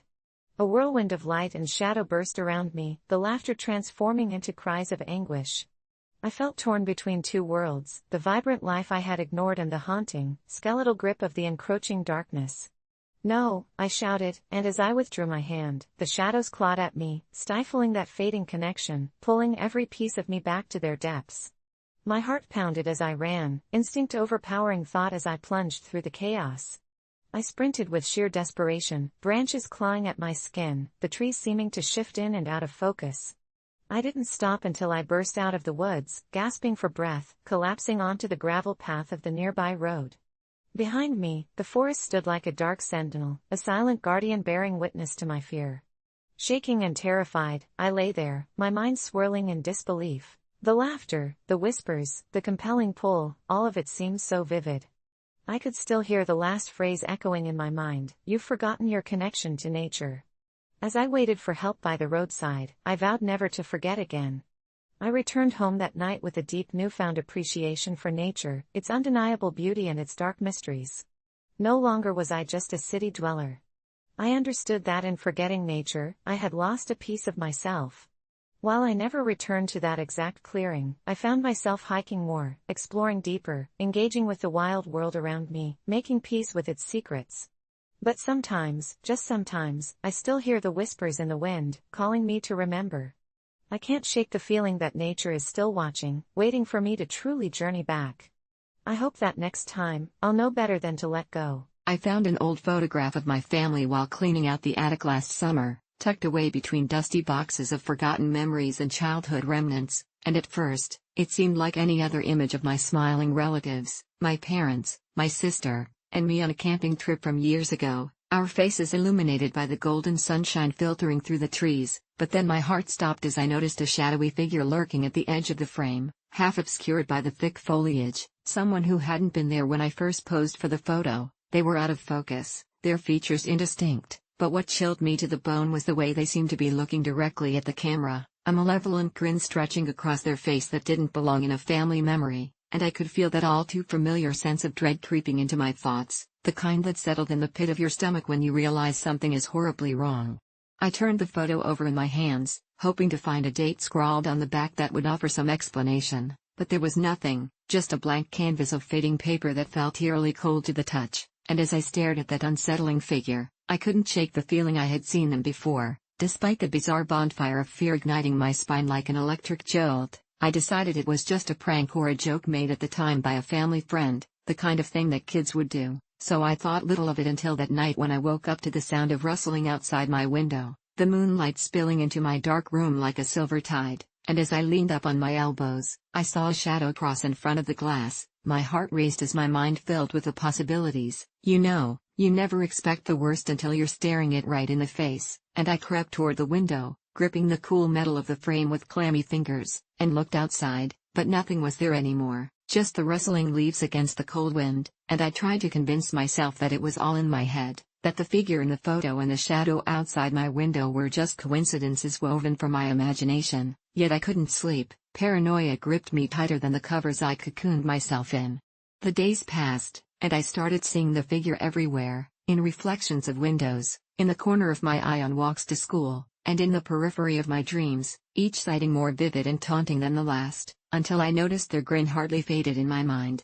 Family gatherings became suffocating, the laughter around me felt hollow, broken by my growing obsession with that photograph and the ominous face that had invaded my life. I pulled my sister aside one afternoon, the sun casting a warm glow over us as we stood on the porch, and showed her the picture, torn with anxiety as I asked if she recognized the person hiding in the background. She blinked, her smile faltering as she squinted at the unfamiliar face and then turned away, saying it was just my imagination playing tricks on me, but her eyes told a different story. There was fear dancing behind them, one that mirrored my own, and when she went inside, I could hear whispers from her and my parents, just hushed enough that I couldn't make out the words, yet it only deepened my conviction that something was terribly wrong, so I dove into research, losing myself in the city's archives and dusty libraries, sifting through records, old newspapers, desperately hunting for any information that could link that unsettling figure to my understanding of reality, and after what felt like weeks, I stumbled upon a local legend about a fabled entity known to haunt the woods where we'd camped, a silhouette always on the edges of photographs, its smile a promise of misfortune, a harbinger of doom to those who dared to capture it on film. It was said that the entity could manifest if you fixed your gaze upon it for too long, and slowly but surely, the pieces of my life began to unravel, each eerie coincidence falling into place like the pieces of a grisly puzzle.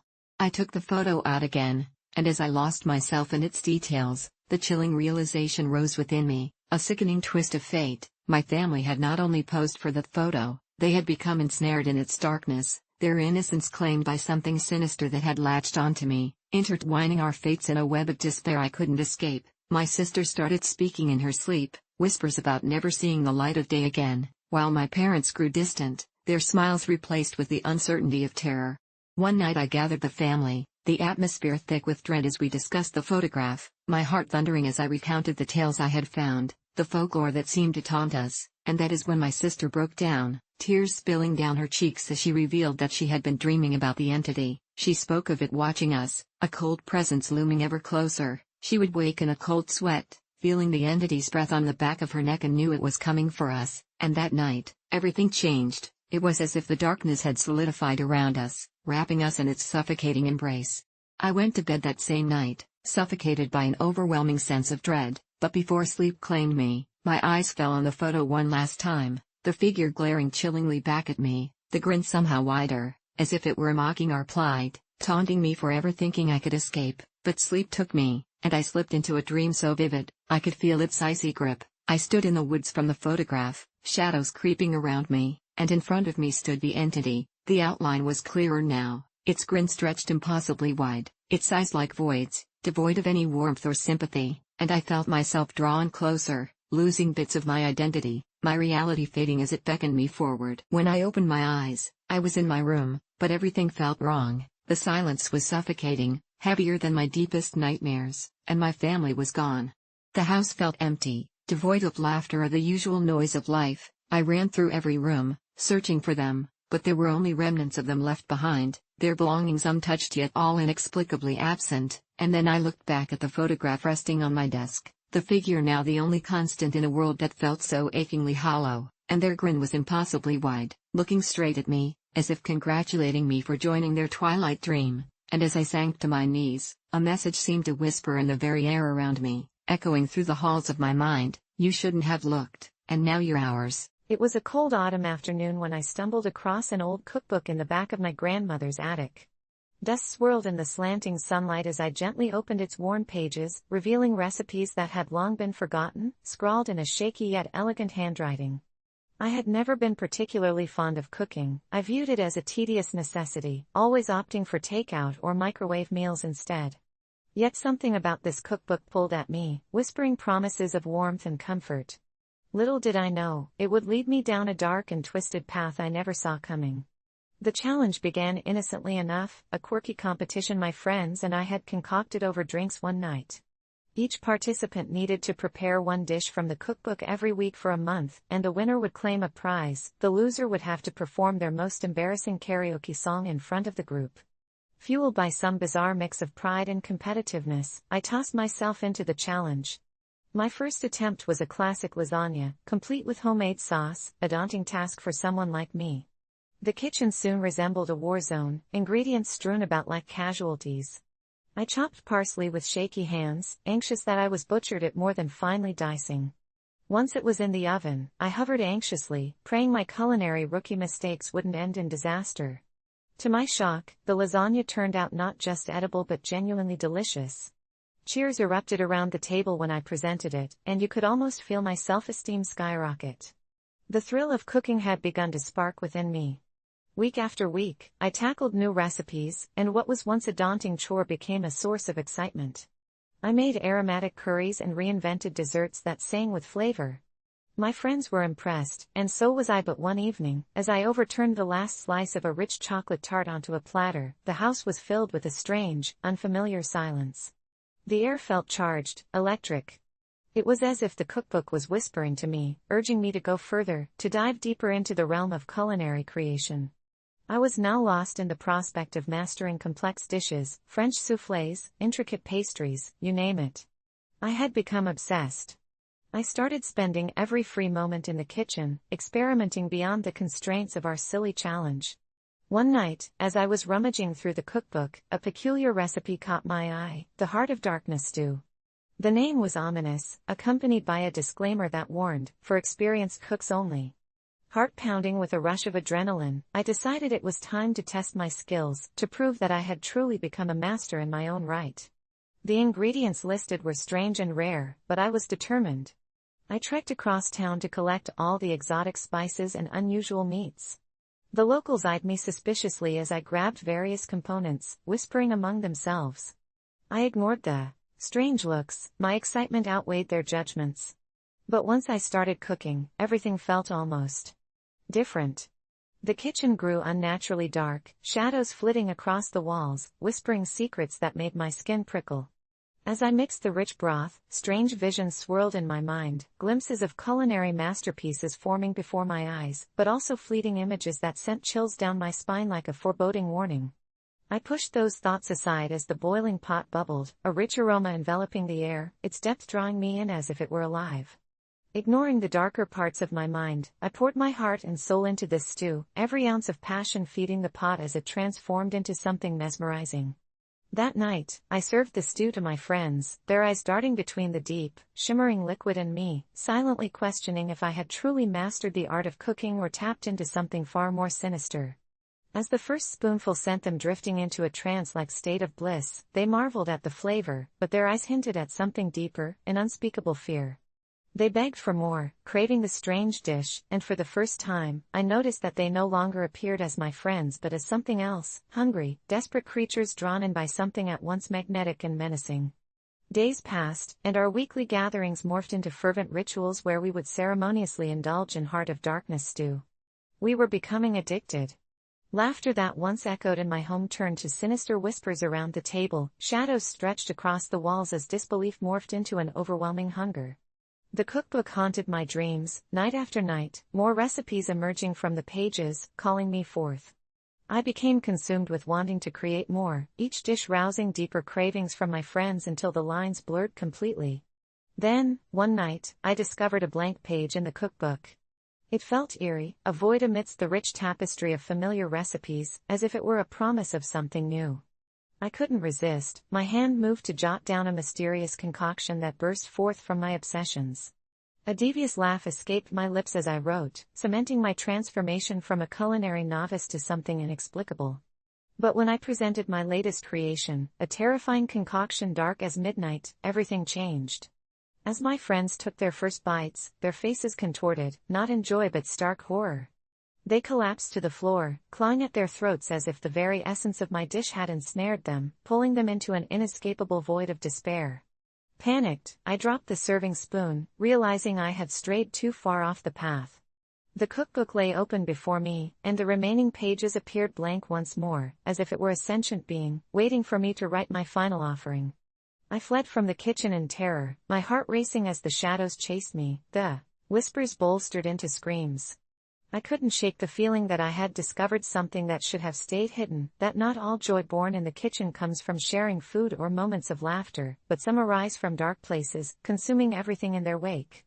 Now, they say every cook must pay a price for what they create. For me, that price was all the friends I lost, consumed by my ambition. To this day, I wrestle with the fragments of my past that echo through the silence of my empty home. If you ever find a dusty cookbook in the attic, please heed my warning, not every recipe is meant to be uncovered. Some should remain buried, hidden in the forgotten corners of time, lest they claim you too. Cooking is no longer a joy for me but a haunting reminder of what I once had, what I lost to the darkness that simmered beneath the surface. When I was 15, I became a ward of the state after my biological parents were arrested for drug trafficking, an ugly affair that left my family torn apart, and me thrown into a whirlwind of foster homes, none of which ever felt real enough to call home. The day my latest foster parents, Linda and Tom, decided to impose their rules on me, I could feel the suffocating weight of them closing in, particularly when they marched into my room, iPhone in hand, ready to slap on parental controls like I was some juvenile delinquent deserving of punishment. The iPhone was a last gift from my parents, a relic of a life that felt like a dream in comparison to the bleakness of my current reality, and with it was a small taste of the autonomy I craved in a life that often deprived me of it. I tried to explain this to Linda, how the mere presence of that phone reminded me of the chaotic love my biological parents had for me, love that had fueled their misguided choices, but she didn't understand. You don't know what's best for you. We have to keep you safe, she insisted, her voice ringing with that same sterile authority I had learned to dread in the social workers subtly lurking in the background. But it wasn't about safety, it was about control.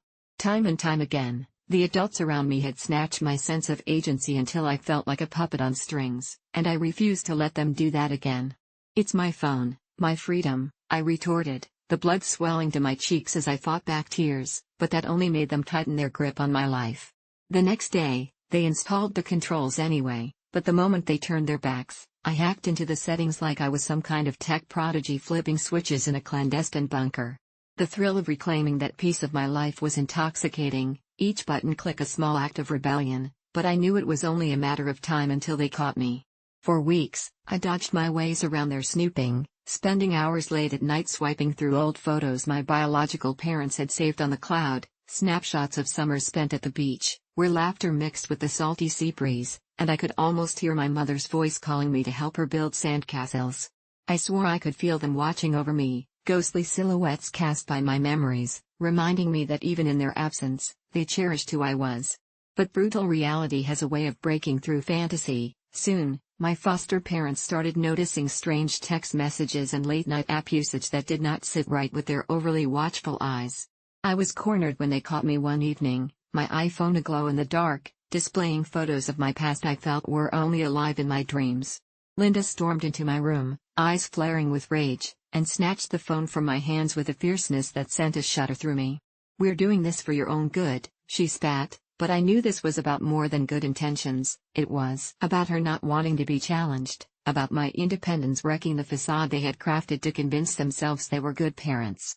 They held onto that phone as if it was a lifeline they could use to reel me into their version of family, and when they set a date for the next foster care review, I felt like a ticking time bomb destined to explode the moment the social worker asked me about my feelings. As if sensing my growing resentment, Tom sat me down for a heart-to-heart where he feigned empathy, but his gaze still reeked of judgment. "Don't you want to be a good kid? Don't you want to be grateful?" His words dripped with condescension and guilt, but I had been down that road before.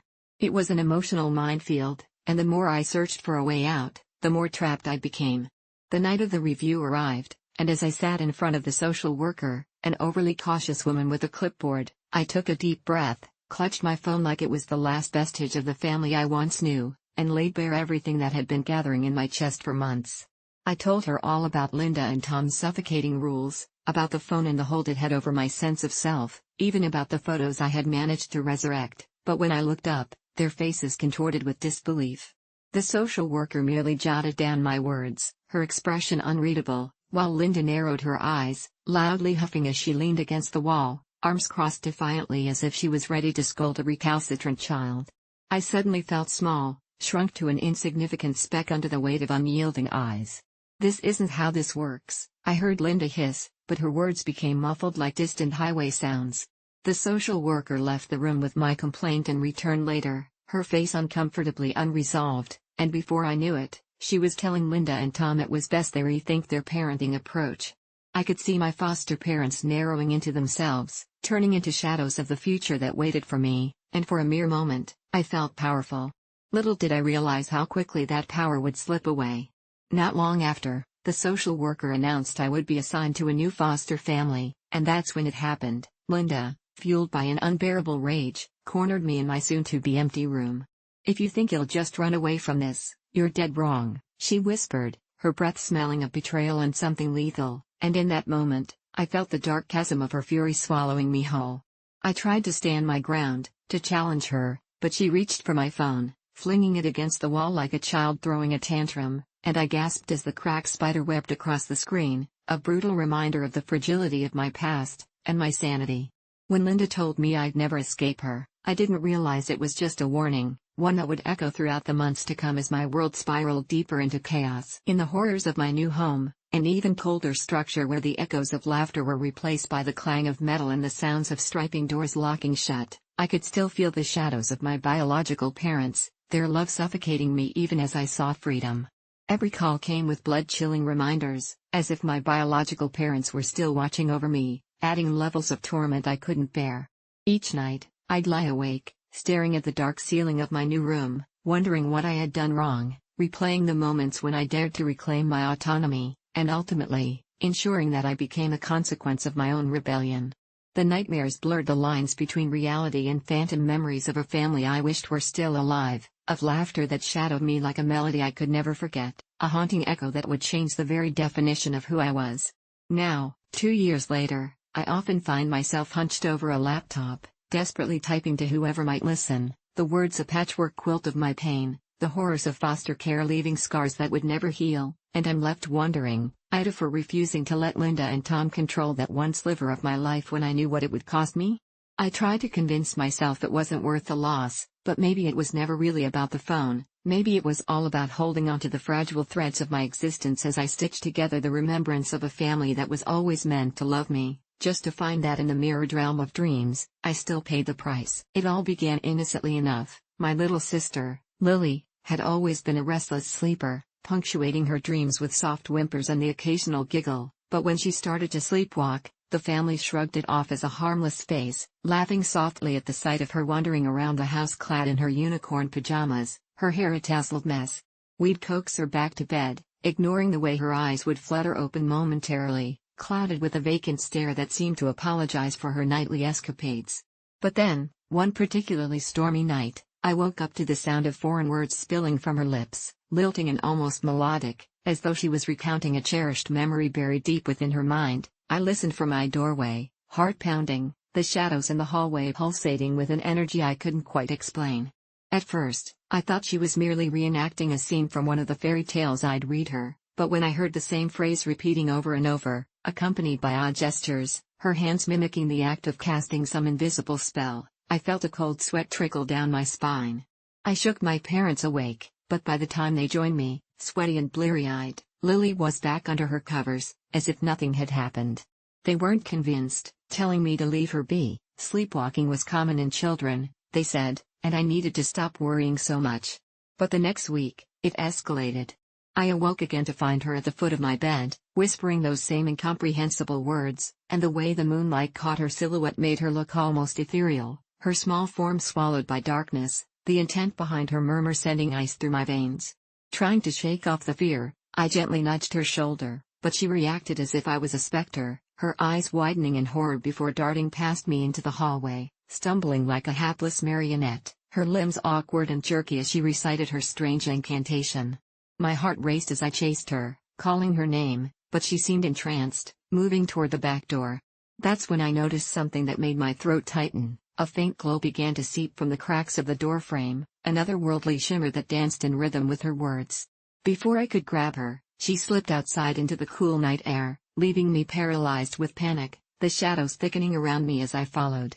The yard was flooded with an eerie silver light, and as I rushed after her, I felt a strange force tugging at my mind, as if the air was imbued with a whispered promise I couldn't quite grasp. I saw her standing there, staring at something only she could perceive, her face aglow with a mixture of wonder and terror. "Lily," I yelled, my voice piercing the stillness, but it only drew her deeper into the light, and despite the dread clawing at my stomach, I found myself stepping closer, entranced by the beauty that surrounded her. Suddenly, she turned to me, eyes wide, and in that moment, I understood that whatever was happening was beyond her, a portal of sorts, and she was the unwitting key. Time froze as she spoke, her voice threading through the air like a spell. I caught glimpses of words that felt ancient, laden with meaning I couldn't decipher, yet echoed with a clear urgency. "Help me," she breathed, and as it left her lips, something shuddered in the air, snapping me out of my spellbound state. I lunged forward and grabbed her, pulling her back just as the glow began to pulse violently like a heartbeat, the ground trembling beneath us, echoing with the promise of something beyond the veil. We fell to the grass, entangled, as the security of our backyard faded into shadows, and I could hear a distant sound, the low hum of voices weaving in and out of comprehension.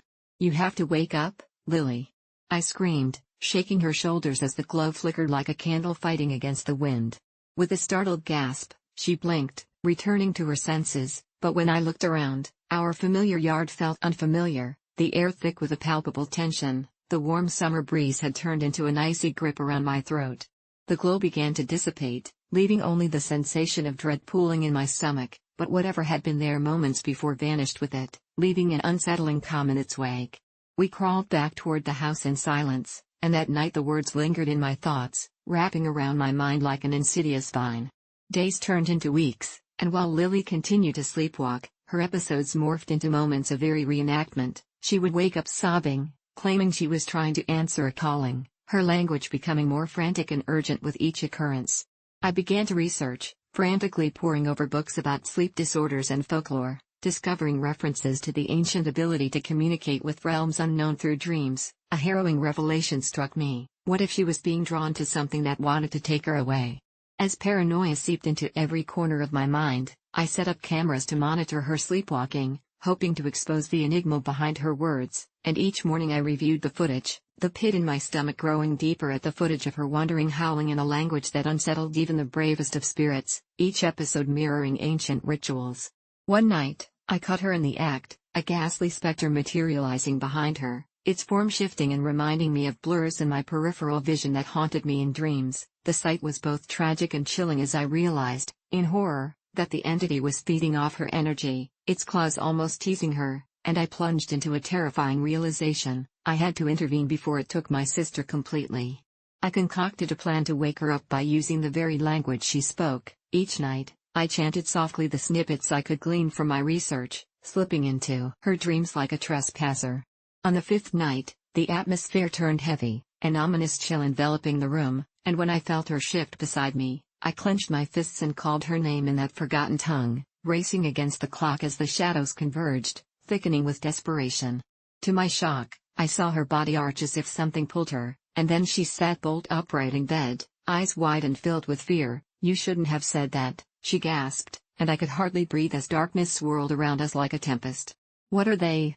I pleaded, desperation thickening my voice. She paused, glancing around as if sensing the shadows materializing into forms just beyond our reach. "They want to play," she whispered, and I felt the breath leave my body as my heart raced, the connection snapping as her gaze landed on my terrified expression. I grabbed her hand, squeezing tightly, chanting back in the language of shadows, knowing any moment could be our last. Shadows began to leer, elongated with malicious intent as they twisted the air around us, but then Lily's gaze blazed with recognition, and she responded fiercely, the words spilling from her lips like a floodgate bursting open. And just as quickly, the shadows receded, the entity scrambling back into darkness as light flooded our room once more, leaving an echo of whispers in their wake, and we both collapsed on the floor, trembling. It took weeks for Lily to fully recover, the ramblings of her sleepwalking slowly ebbing away. She was no longer ensnared by the whispers and shadows of that night, though sometimes, when the moon is full and the wind howls just so, I catch her staring into the moonlit expanse of our backyard, her expression a mix of wonder and fear, And I wonder if she still hears the echoes of her otherworldly calling, a reminder that dreams can be more treacherous than they seem and that sometimes, truth exists just beyond our understanding, waiting for an unsuspecting soul to invite it in. When I was a kid, I was utterly terrified of the dark. Not just the usual dread that comes with it, but a paralyzing fear that took hold of me every time the sun dipped below the horizon. My parents tried everything: bedtime stories, night lights, even leaving my door slightly ajar, but nothing worked. I would lie in bed, heart racing, convinced that something unseen lurked just beyond my bedroom door. As I grew older, I learned to hide my fear, to pretend I was brave. I told myself it was childish to be scared of shadows and creaks in the night, but deep down, I knew the truth. I was a coward, and someday, life would force me to confront what terrified me most. That day came 2 months ago, just as the leaves began to change and the nights grew longer. I had just moved into a small house on the edge of town to start my first job. It was cheaper than I expected, a bit run down, but I convinced myself that it had character. The first few nights were uneventful. I busied myself unpacking and decorating, playing music to drown out the silence. But one night, I woke up at 2 a.m. to a sound, a soft whispering that seemed to echo from the dark corners of my bedroom. I sat up, my heart racing, scanning the shadows for any sign of movement. My mind conjured images from horror movies I had tried to forget, of things lurking just beyond the reach of light. I told myself it was nothing, but the whispering continued, an unintelligible murmur that sent a chill down my spine. I pulled the covers over my head, breathing heavily, praying it would stop. After what felt like hours, the whispers faded, and I finally fell back into a restless sleep. The next day at work, I confided in my coworker Lisa about what happened. She laughed it off, saying it was probably just the wind or my imagination running wild. But I couldn't shake the feeling that something was wrong. As the days wore on, the whispers grew louder, accompanied by unexplained noises, a soft tapping, the rustle of fabric, and sometimes, the unmistakable sound of footsteps in the hallway. I stopped sleeping soundly, dreading the approach of night, and began to dread returning home. The tipping point came one night when I was jolted awake by a forceful knock on my bedroom door. My heart hammered in my chest as I froze, debating whether I should look. "Is anyone there?" I croaked, my voice barely above a whisper. Silence. The knocking came again, rhythmic and deliberate. I knew I had to confront whatever was haunting me, but my cowardice bound me to the bed. Then, just as suddenly as it started, it stopped.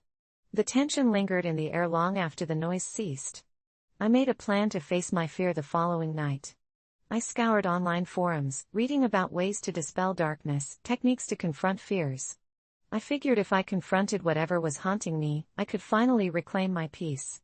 That night, I filled my room with candles, the flickering light casting long shadows against the walls. I sat, cross-legged on the floor, taking deep breaths, preparing myself to face the unknown. I closed my eyes and chanted a mantra I'd found online, a mix of affirmation and courage. I am not afraid. I am strong. As I recited the words, the atmosphere in the room shifted. The temperature plummeted, and I felt a suffocating heaviness in the air. My eyes flew open, and the shadows danced menacingly around me. That's when I heard it again, the whispering, closer now, almost right next to my ear. Panic seized me, but I fought against it. "Show yourself," I shouted, surprising even myself with the strength in my voice. The room fell silent, so quiet I could hear my own heart pounding.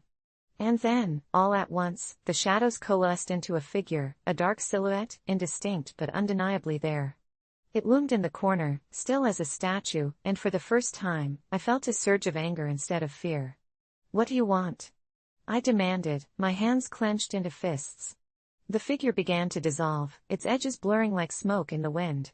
But the whispering didn't stop, it grew more intense, a cacophony of hushed voices filling the space around me. I couldn't comprehend the words, but I could feel a desperation in them, as if the figure was pleading.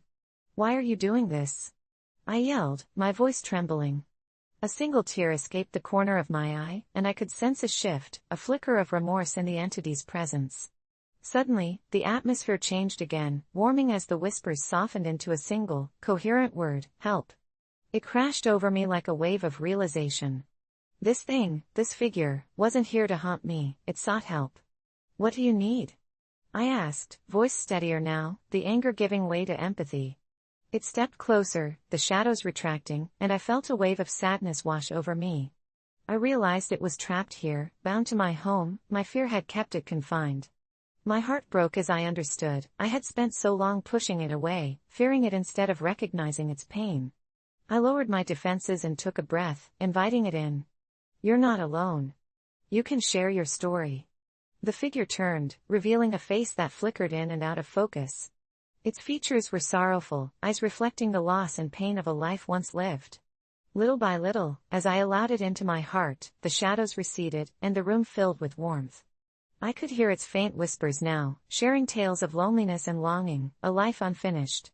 Tears streamed down my face, and for the first time, I felt a connection, a shared understanding between us. You don't have to be afraid anymore, I whispered. You can rest now.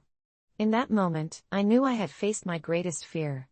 The figure faded slowly, the whispers dwindling into silence. I felt lighter, unburdened. As the darkness melted away, I smiled through my tears, realizing that fear isn't always something to fight against. Sometimes, it's a call to acknowledge the pain we carry. From that night on, I no longer feared the dark. Instead, I learned to embrace it, knowing that sometimes, within the shadows, we can find others like us, lost, afraid, desperate for connection. I may have walked into the darkness a coward, but I emerged stronger, braver, transformed by compassion and understanding. It started as a nuisance, the GPS on my phone continually directing me to a desolate field on the outskirts of town, a barren expanse of brown grass and dirt, bordered by gnarled trees and a forgotten fence. Whenever I'd glance at my screen, its unwavering arrow would guide me back to the same point, as if mocking me. Yet no address ever popped up to indicate why the mapping software insisted on this haunting location. Curiosity turned to irritation after the fourth attempt to reach a coffee shop or a friend's house, only to find myself parked along that lonely stretch, staring out at nothing. Google Maps was no stranger to errors, but this felt eerily intentional, an invisible hand steering my life into something I couldn't comprehend. After researching the area, I stumbled across old local tales of a boy who went missing in that very field decades ago, his name swallowed by whispers and faded newspaper clippings. They said his spirit lingered, looking for someone to play with, and despite my skepticism, a chill slithered down my spine. Ignoring my unsettling discoveries, I decided to investigate what lay beyond the rusty gate at the field's perimeter, the one that hadn't been opened in years, its hinges heavy with rust and time.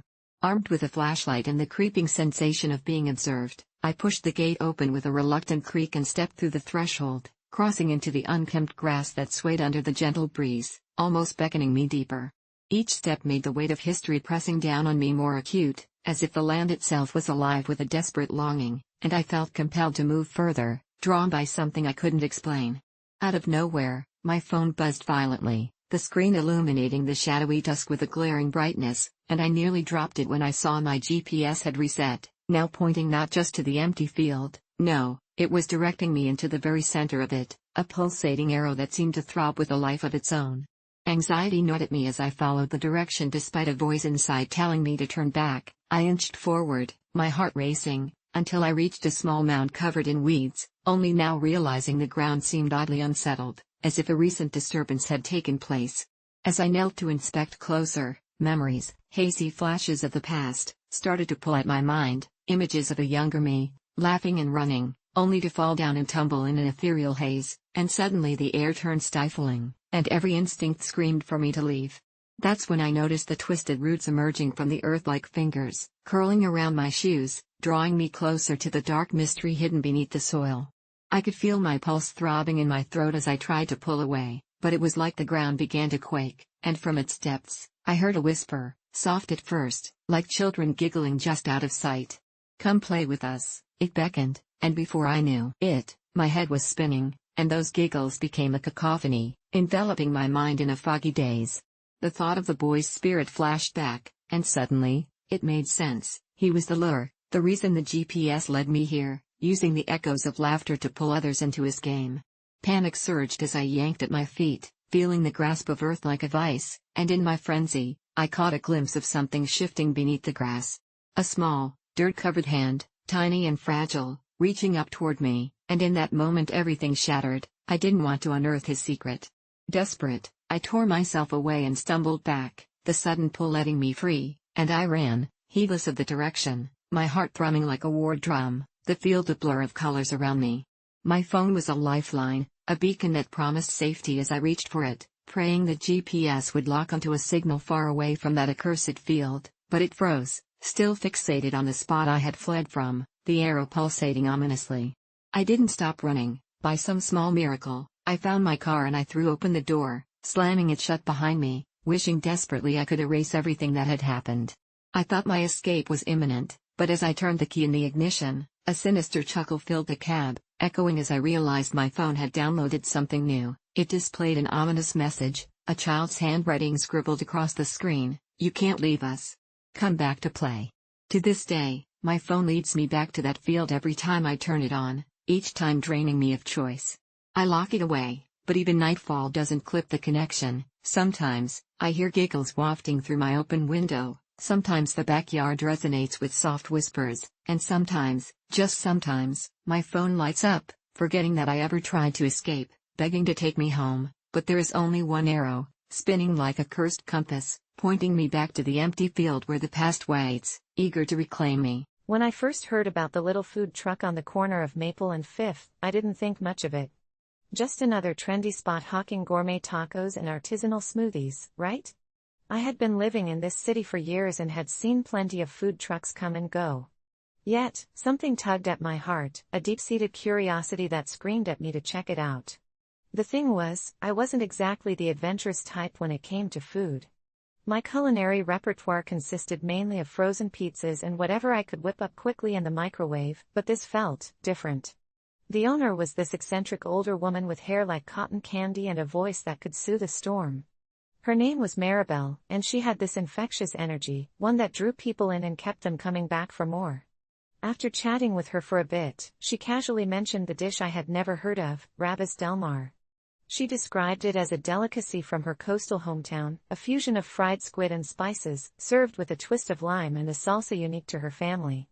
I could feel an odd sense of anticipation growing within me, so I reluctantly ordered the dish. As I waited, she chatted with other customers, her laughter mingling with the sizzling sounds from her kitchen. The air smelled like a mix of the ocean and something spicy. It made my stomach growl louder than I ever thought possible. Finally, she handed me a paper plate, a little worn but loaded with a generous portion of vibrant, crispy squid. It looked intriguing, and before I even realized it, I was taking a huge bite. The moment the flavors exploded across my taste buds, I was hooked. It was unlike anything I had ever tasted, crunchy, tangy, and just the right amount of spicy. I could feel the euphoria radiating through me, and I remember the exact thought that struck me: this is my new favorite food. As I savored my last bite, I felt a strange heart-racing excitement. The sun dipped low in the sky, casting a glow on the street that felt almost otherworldly. It was the kind of moment that would get a cheesy movie deal, and for a brief second, I thought my life was like some romantic comedy, where I'd discover a new passion. Little did I know, that passion would take a sinister turn. That night, I went home, reliving the flavors of the Rabas del Mar in my mind, practically floating on the cloud of culinary bliss. I couldn't help but crave more. As the days turned into weeks, I found myself at Maribel's food truck almost obsessively. I watched as she prepared the dish, amazed by her skills and the way she made cooking look like an art. But then, something unexpected happened. Each time I devoured her dish, I started feeling different. At first, it was just a little enhanced energy, but soon it became something more. I felt more awake, more alive, like a thrill was coursing through my veins. It spiraled until my cravings grew insatiable. I could hardly focus at work, and most of my conversations involved how good that squid was. My friends started getting concerned. They even staged interventions, trying to convince me to give anything else a shot, but I brushed them off. They just didn't understand the magic I had discovered. Yet, as euphorically consumptive as this journey felt, it started to turn dark. One evening, I received a message from Maribel detailing a special event she was hosting, an exclusive tasting night. I felt a thrill ignite within me, but a vague dread crept in as I replied immediately, securing my spot. That night, I went back to the food truck, but it felt different this time. The air was thick, and the vibrant colors of the truck appeared dull under the night sky. Maribel greeted me with a mischievous smile, and I could see something was off. There were only a few of us there, what felt like a secret gathering among a handful of chosen ones. Once the others arrived, Maribel presented her special menu all Rabas Del Mar, but she said she'd added an extra twist just for us dedicated fans. Upon first bite, I was in heaven again, until an unsettling warmth slowly made its way through my gut. It was profound, sickly sweet, and utterly nauseating. My fellow diners were groaning too, our eyes wide and wild as the flavors warped in our mouths. I felt a wave of paranoia wash over me as I watched Maribel. Her laughter didn't seem to carry the same warmth anymore, it felt sinister, almost manic. Suddenly, she leaned in for a whisper, her eyes glittering fiercely. "Tonight, you'll understand, where flavor meets fate." Those words echoed in my mind, shaking me to my core. The feeling in my stomach shifted, becoming a raw tension that flared up my throat. The world around me began turning into a blur, the laughter of the others mixing with the sound of my heartbeat thundering in my ears. I needed to get out. As I stumbled to my feet, I knocked my chair backward, the sound clanging in my ears like a wake-up call. A frantic energy surged through me, and I bolted toward the exit, the chilling realization creeping in that something was terribly wrong. Out of breath, gasping for sanity, I turned back to look at the food truck one last time. It appeared to pulsate, the colors warping unnaturally, and a feeling settled in my gut that I had sold my own soul for a dish. I ran, not stopping until I reached home, my heart racing and my mind reeling. The next day, I tried to shake off the experience, convincing myself it was just a strange night. I returned to the bustling streets of my city, but I couldn't shake the feeling that I was being watched. Days passed, and I tried to go back to my normal life, but I started seeing glimpses of Maribel everywhere, her cotton candy hair in my peripheral vision, her laugh echoing faintly through the subway. But that's when, inexplicably, I started feeling sick. The thrill I once lived off culminated into isolation as I lost my appetite for everything but her dish. I began searching for traces of her food truck, speaking to anyone I could find about the elusive memory of Rabas Del Mar. But everyone else had moved on, seemingly forgetting about it, while paranoia clawed at my insides. I began to think that perhaps Maribel was not just a talented chef, but something else entirely, perhaps a witch, or something darker. The cravings progressively morphed into a desperation, and soon, I was diving into the alleys and corner shops, asking everyone in my path if they had seen the food truck. But no one had. One night, I found myself lost in a haze of despair, wandering through streets that now felt like a labyrinth. I thought, just maybe, if I could track down that otherworldly blue light that had illuminated the truck, everything would return to normal. As I turned a corner, my heart skipped. There it was, the truck blanketed in shadows, the once vivid colors muted. My heart raced as I approached, filled with an equal mix of excitement and dread. But as I reached it, something was off once again, the window was boarded up, and I could hear the faint sound of laughter from inside, a noise that felt too sinister to place. With shaking hands, I knocked, desperate for the taste of freedom from my insatiable cravings. For a split second, the laughter stopped. No response. I banged harder, my heart thudding as I felt life strangled with longing. The door creaked open, and there stood Maribel, her face obscured in shadow. Her voice was light, yet brimming with darkness. "You wanted to taste the ocean, didn't you?" I backed away, heart pounding, but her eyes glimmered with something sinister, a promise of the night, satisfaction woven with despair. The last thing I remember was her laughter ringing through the air as the world faded and the vibrant colors ghosted out of my reality. I think they found me on the street days later, mumbling about the food and the darkness, but the truth lingers, the thrill of new food can sometimes come with an insatiable price, one that asks for more than just a taste. If you're tempted to wander into the unknown corners of culinary artistry, remember this: some flavors hide things you might not want to uncover, and sometimes, favorites should stay undiscovered. I can't believe I'm about to share this, but I feel like I need to tell my story, mostly because no one would believe it if I didn't. Every single word I'm about to write is true, and if you're reading this, you might want to just buckle up and get cozy. My partner, Alex, was struggling with something that none of my friends or family could truly understand. It started off small enough, with Alex seeming a little more withdrawn each day, but as time went on, there was a noticeable shift. I'd come home from work, and instead of the warm smile I was used to, there was just silence. It was like living in a house without echoes.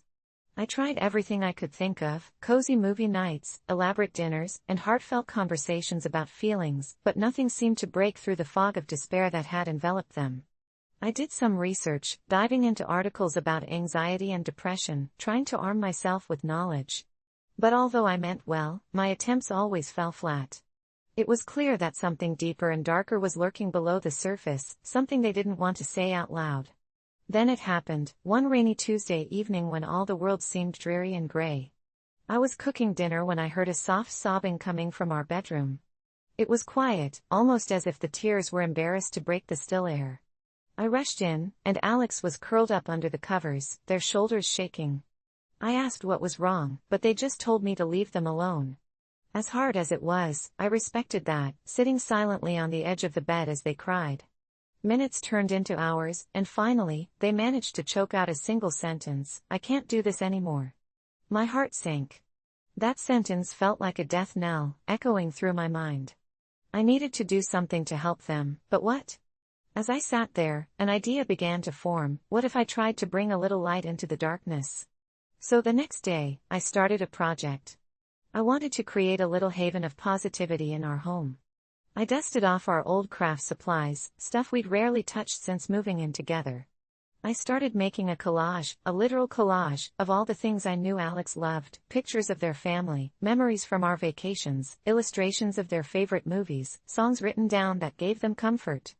I even added little quotes about hope and resilience that I hoped would resonate.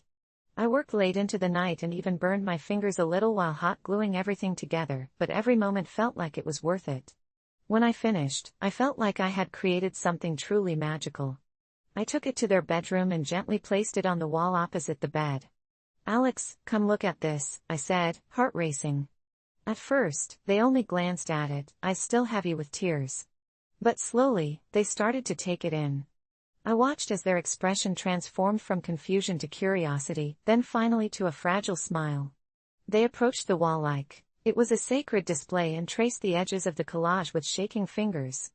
"Did you really do this for me?" they asked, voice barely above a whisper. I nodded, fighting back my own tears. In that moment, something shifted in Alex's gaze, a flicker of hope ignited. From that point, they began to engage a little more, sharing their feelings, worries, and fears. One afternoon, in a particularly vulnerable moment, Alex opened up about their struggles with a past trauma that had haunted them. It was incredibly difficult for them to talk about, but they shared it anyway. I listened. I was a rock, steadfast and unwavering, and in time, I felt them starting to thaw out from the cold grip of despair. I organized small outings, a walk in the park, visits to our favorite ice cream shop, or even just watching the sunset on our balcony.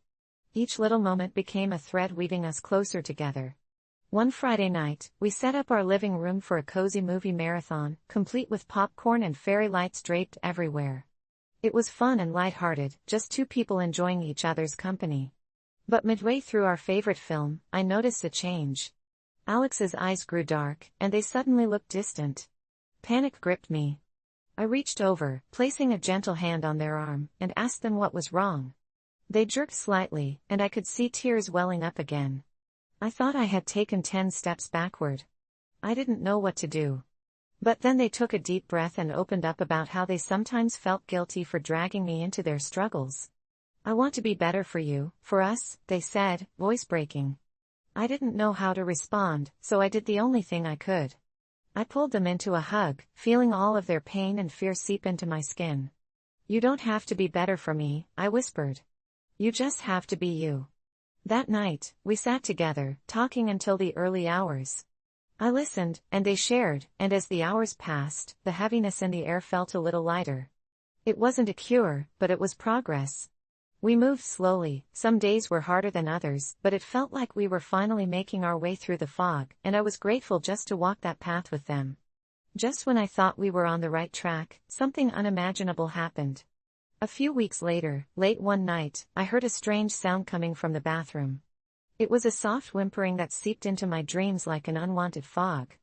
I leapt out of bed, heart racing, and rushed to see what was going on. When I burst through the door, I found Alex on the floor, seemingly in some sort of trance as they cradled something in their hands.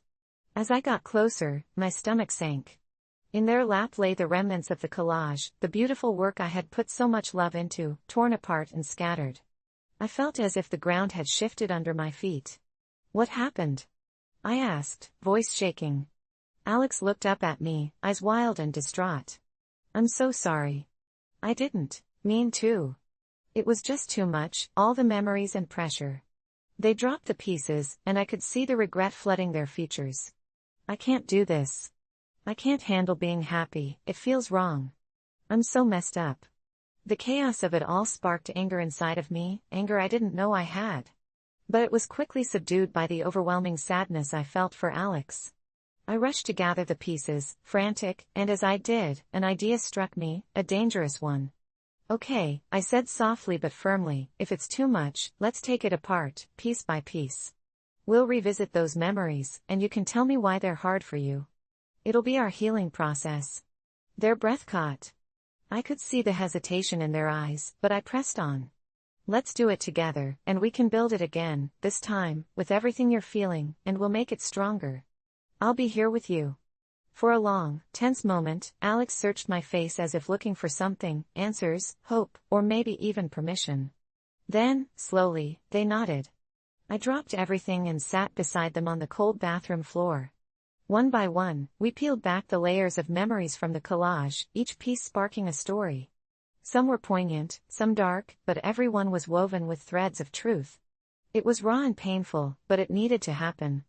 I stayed there, wrapped in the weight of their journey, listening intently as they shared memories they had buried deep, a lost pet, broken friendships, moments they felt unworthy of love. Hours flew by as we talked, barely taking pauses to breathe. I could see the tension slowly melting off Alex's shoulders as they shared, and the more pieces we uncovered, the more they looked like the person I had fallen in love with. Finally, as dawn began to break, we looked at everything we had pulled apart, and I sat back, wiping tears from my cheeks. "Now, what's next?" I asked softly, mentally exhausted but exhilarated. Alex stared at the piles of memories, and then they looked at me, a flicker of that old spark returning to their eyes. "We put it back together, but this time we'll add a new piece, hope." They grabbed some blank papers, and together we began to fill them with colorful drawings, words of encouragement, and symbols of our journey.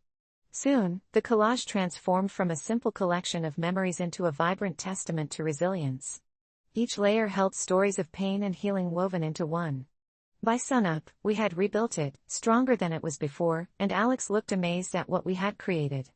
In that moment, I knew we weren't free of the struggles that faced us, and the road to healing would be long. But as we sat there, exhausted yet more connected than ever, I realized something profound. I wasn't just helping my partner through a tough time, we were two souls navigating a storm together, learning to dance in the rain as we built our sanctuary from the chaos that life threw our way. And while I may have come up with that collage initially, it was Alex who was truly the artist, and together we were creating a masterpiece of our story. I never believed in fate until that chilly October evening when I had an inspiring conversation with a stranger that would alter my entire perception of life. It was just a regular night, the kind that fades into the background of a busy week.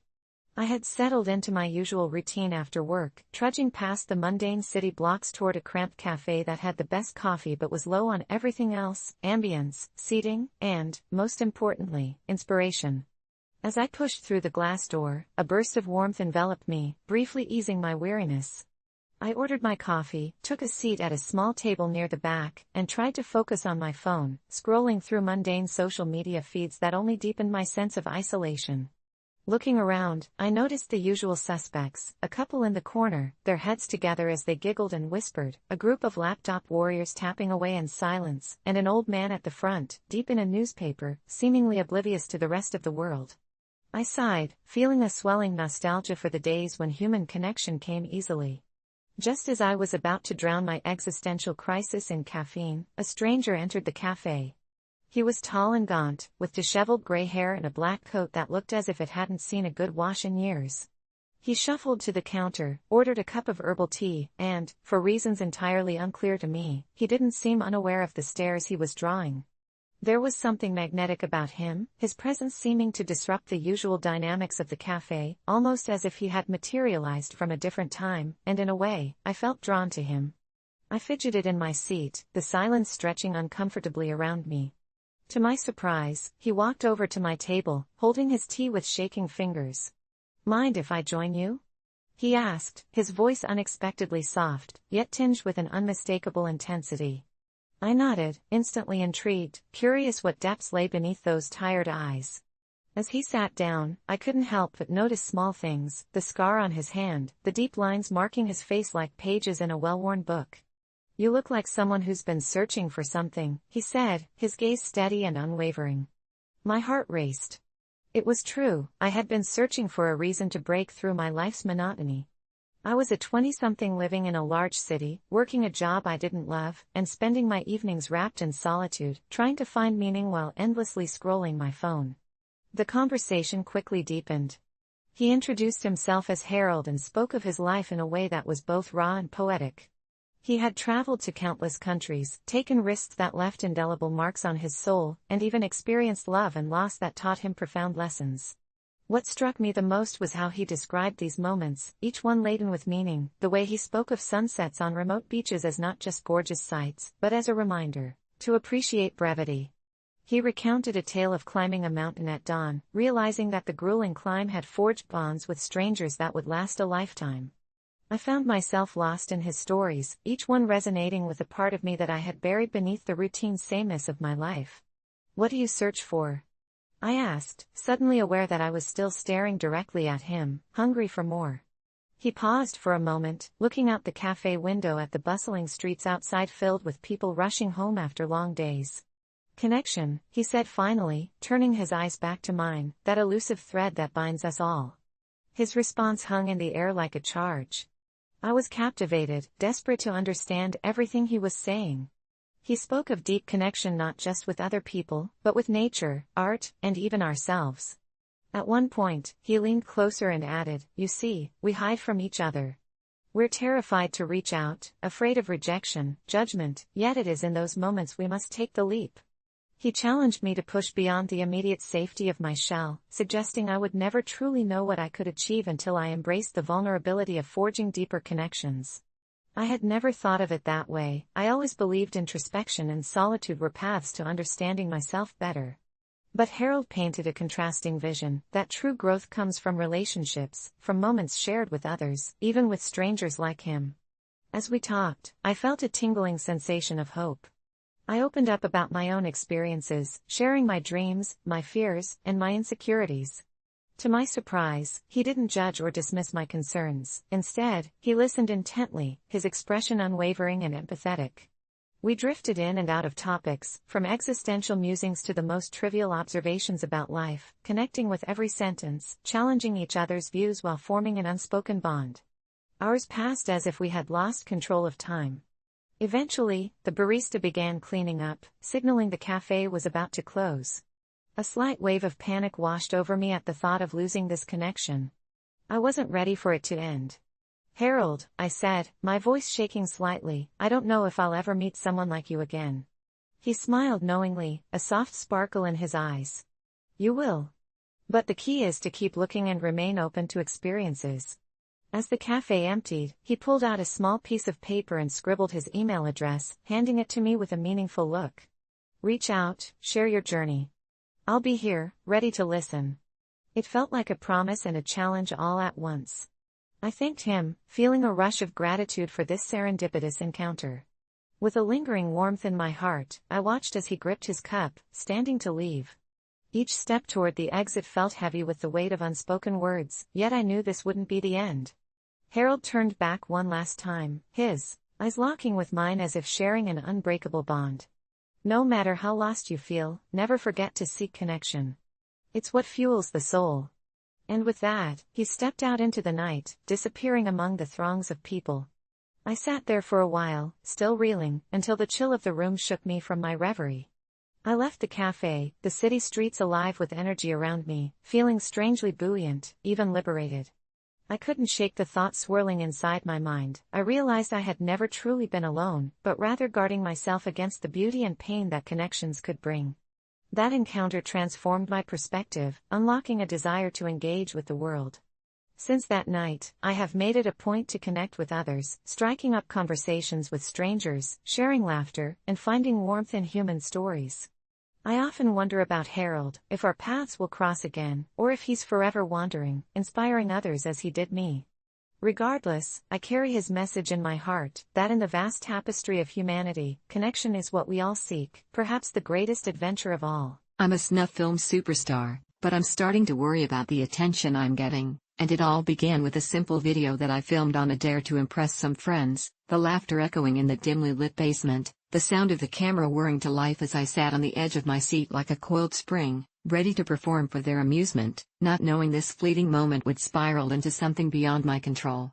The so-called challenge consisted of me confronting an old, dusty mannequin I had found at a thrift shop. Someone dared me to act as if it were an unsuspecting victim, pretending to strangle it while they filmed my over-the-top theatrics, the entire scene steeped in dark humor. I never thought it would end up on the dark corners of the internet, morphing into something grotesque.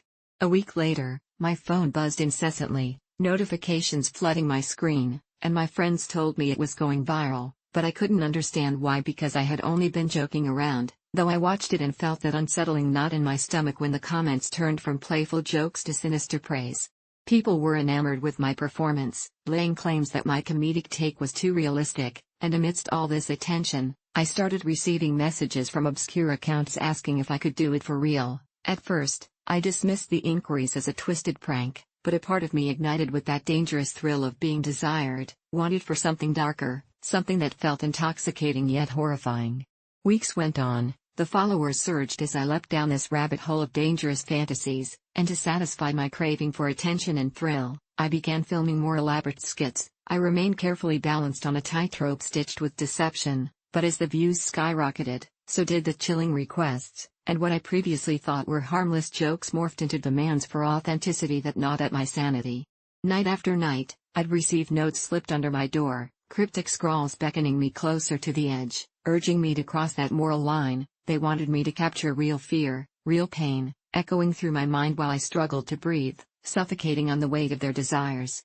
I ignored the pleas for weeks, but the sound of my phone ringing had transformed from a simple notification to a grim reminder of my growing infamy, and then the DM from the account symbolizing the darkness I was already swimming in appeared, a chilling message adorning my screen that read, "We know where you live. We want you to show us how real it can be."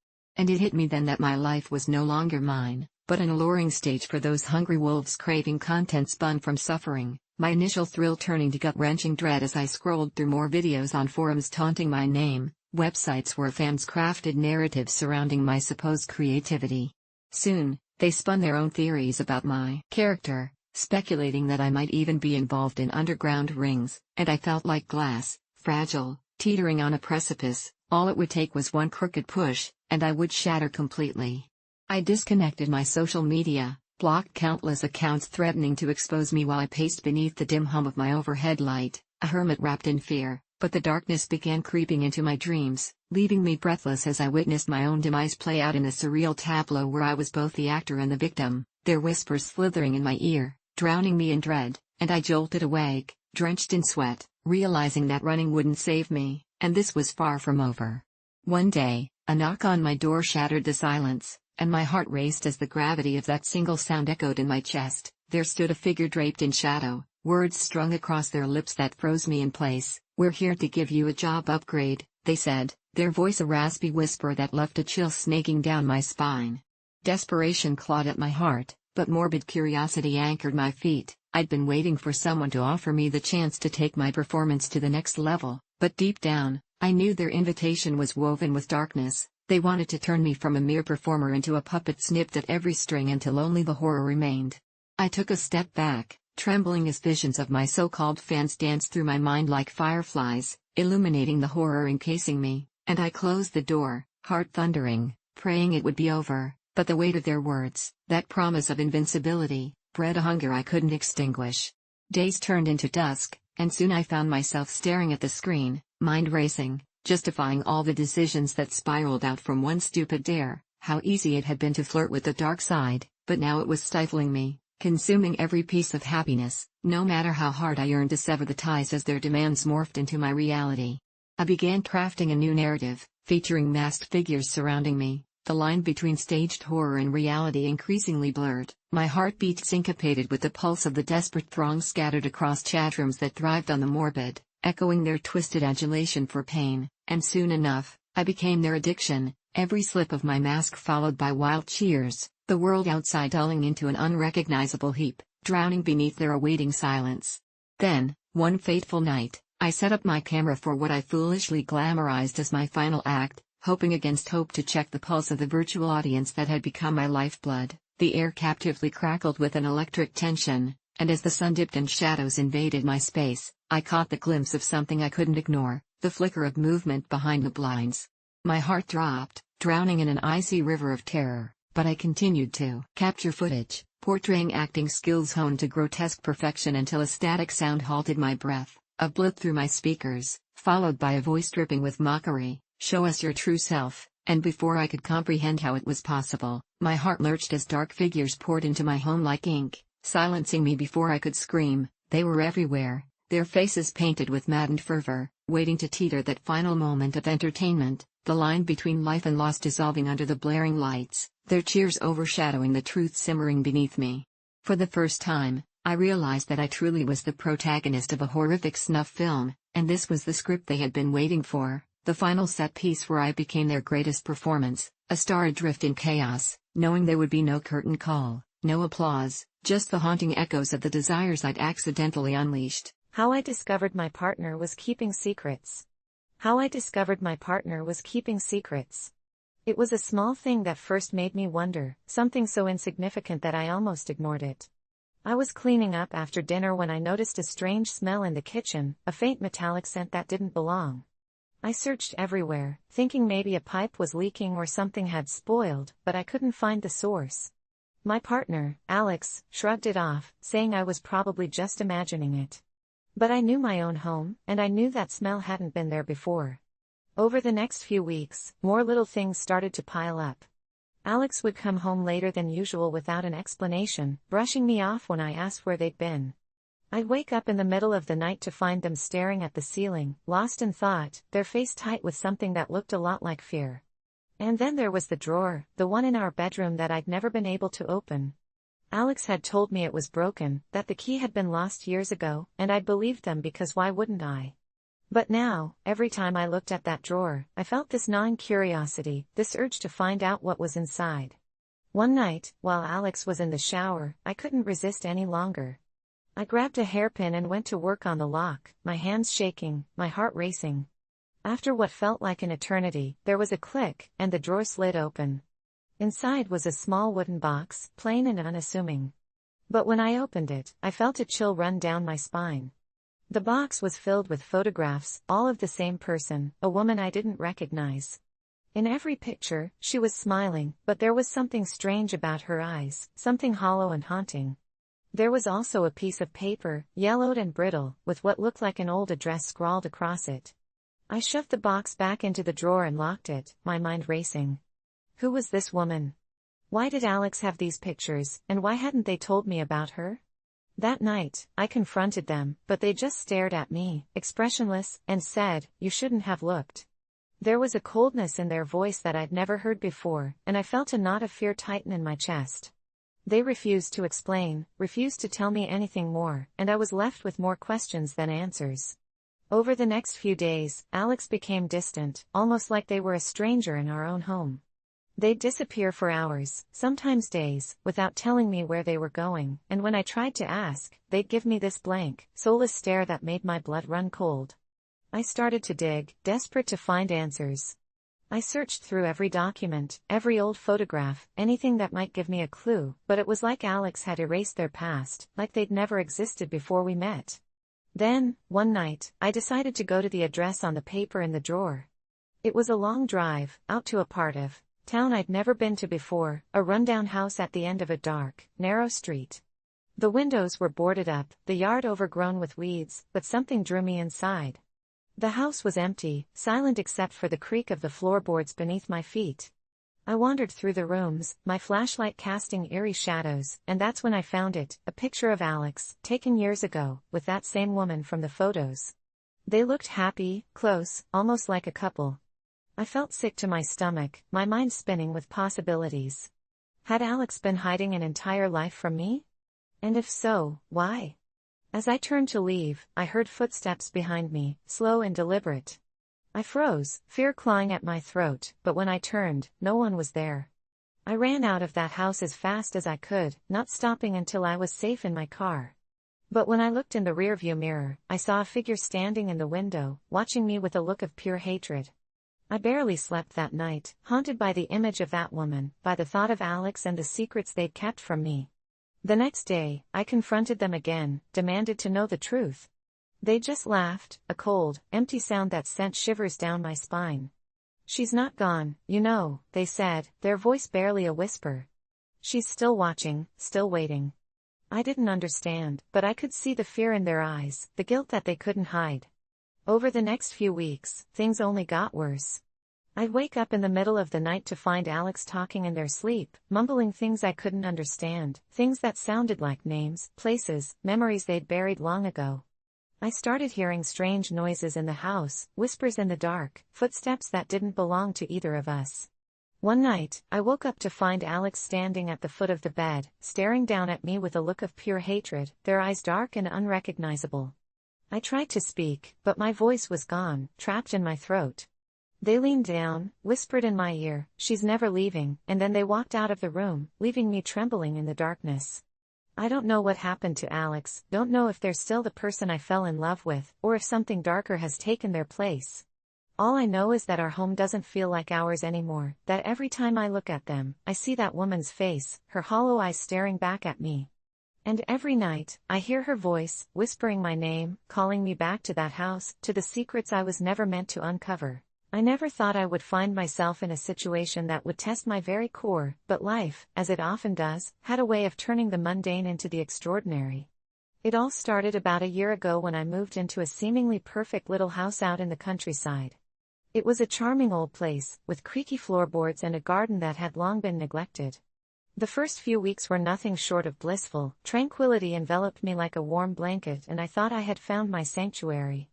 However, it didn't take long for the idyllic facade to fade.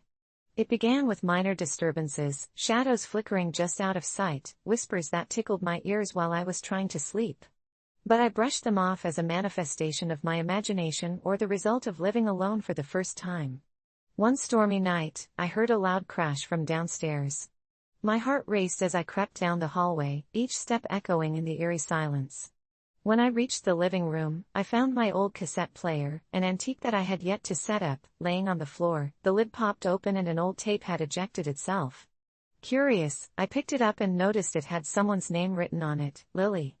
I tucked the tape in my pocket and decided to investigate later. After all, it could just be an old relic left over from the previous owner. That night, the events escalated. I heard soft crying echoing from what I later learned was supposed to be the attic. As the tears threaded through the wooden beams, fear cascaded down my spine, and I found myself frozen. Was someone hiding up there? The rational part of me screamed to call the police, but curiosity and a strange, twisted feeling drew me toward the attic. I grabbed a flashlight and ascended the narrow staircase, every creak amplifying my trepidation. Upon reaching the attic door, I hesitated. The crying had stopped, leaving only silence that draped over me like a shroud. With a deep breath, I pushed the door open. The space was dim, filled with cobwebs and dust, but as my flashlight swept across the room, I caught sight of something that made my blood run cold. A small doll lay in the center of the attic, its porcelain skin cracked, eyes eerily staring up at me. I felt an inexplicable compulsion to approach it, as if it held some part of my fate. As I reached down to pick it up, a sudden chill swept through the room, and the air thickened, my breath becoming visible against the oppressive darkness. But before I could touch the doll, a shrill voice shattered the silence, "Don't." I whipped around, but there was no one there.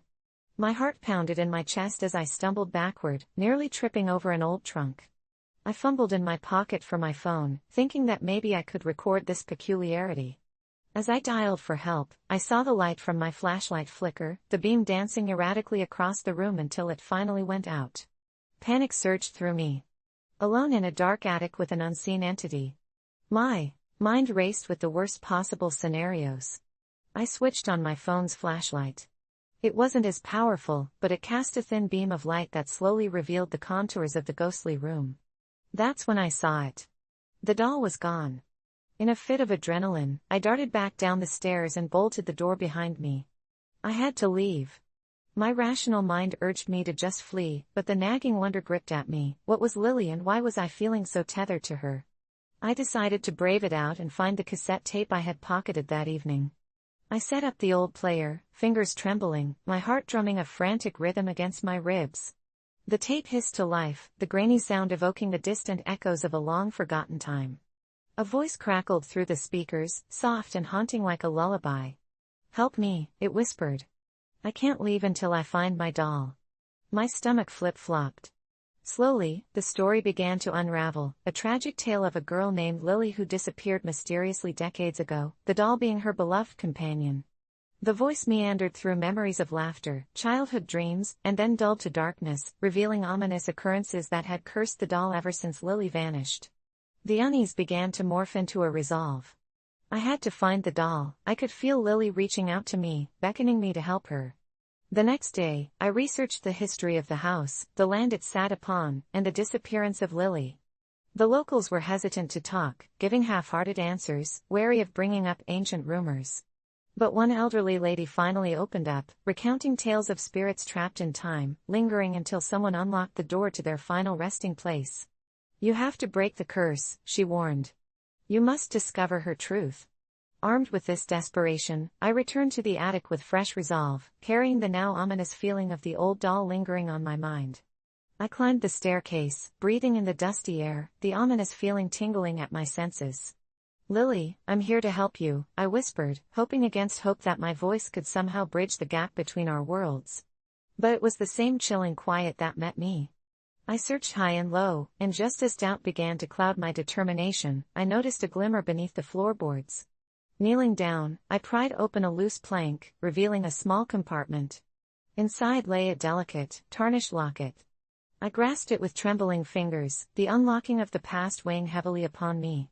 As I opened it, I found a faded photograph of a girl who looked just like the doll, but younger. There was Lily, smiling back at me as if I had unearthed a piece of her soul. Suddenly, the air grew heavy, the walls creaked, and shadows swirled. I felt a presence, an overwhelming warmth engulfed me, and a whisper brushed against my ear. "Thank you." I felt a release, a weight lifted, and the room brightened. It was in that moment I realized I hadn't just unearthed a doll, but I had reached for a lost soul. I stumbled back, overwhelmed. The darkness didn't feel suffocating anymore. I emerged from the attic and watched as light broke through the windows, illuminating the ghostly corners. I felt different. I had confronted my fears, faced the unknown, and helped a spirit find peace. Recovery wasn't just a release, it was a transformation. That experience didn't just break down walls within me, it rebuilt them stronger, fortified with the knowledge that facing fears leads to incredible revelations. Today, I realize that scared little girl inside me doesn't have to stay hidden, she can emerge stronger. I learned that adversity isn't a shackle, it's a stepping stone leading us toward our truth. Sharing this story has opened a door, offering solace to countless others who feel weighed down by shadows, reminding them that there's strength within the struggle. Caught my best friend gossiping about my relationship. What should I do?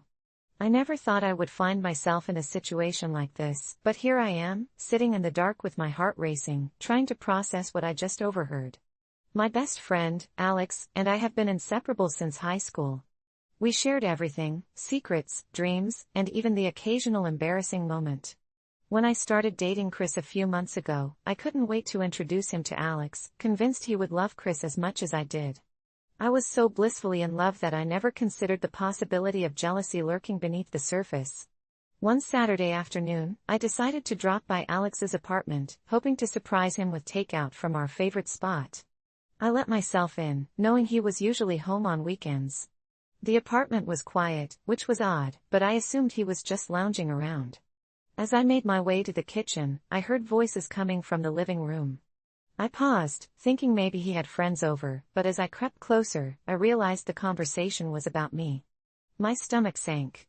I didn't mean to eavesdrop, but I could hear Alex's voice clearly, and what he was saying made my heart drop. "I just don't get it," he said, his tone dripping with disdain. "Why is she so into him? He's not even her type." I felt frozen in place, the warmth of my previous excitement replaced with ice-cold dread. I pressed myself against the wall, trying to make sense of what I was hearing. Alex went on, mocking my relationship, bringing up things I had confided in him about Chris, like how he always forgot little things, including my birthday. I couldn't believe it. I felt betrayed in the worst way. How could someone I trusted so deeply say those things? The laughter that followed from their conversation pierced my heart like a dagger. It felt like they were laughing at me, at my happiness, and suddenly, the world felt too bright, too suffocating. I didn't even think. I burst into the room, the anger boiling over. "What the hell, Alex?" I shouted, my voice trembling with rage. The laughter stopped abruptly, and I could see the shock in their faces. Alex's mouth opened and closed, like he was trying to find words but failing miserably. I was just joking," he stammered, but I could see the panic in his eyes. "Just a joke?" I couldn't contain my fury. "You think this is funny? You're tearing me down behind my back. How could you do this to me?" Alex shifted uncomfortably, trying to play it off. "Come on, it was just harmless fun. You know I care about you, right?" The words felt hollow, and a betrayal settled deep within me. I turned to Emma and Jake, who were both silent, their expressions a mix of surprise and discomfort. "This isn't fun, Alex. This is betrayal," I yelled, the hurt spilling out of me like an overflowing dam. I stormed out, leaving Alex and our friends behind, and as I stepped into the cool air outside, I felt an emptiness take root in my chest. I spent the following days in a haze of anger and confusion. Alex began to distance himself from me, and I soon realized he was whispering about me to our other friends, manipulating them into believing I was overreacting. I felt like an outcast, a shadow among my own friends. The loneliness was suffocating. I missed the days when we would sit together, sharing laughter and dreams. I thought about reaching out, but every time I did, I heard Alex's mocking words echo in my mind. Days turned into weeks, and I began to experience strange occurrences. Late at night, I would wake up feeling like I was being watched, drenched in sweat and panic.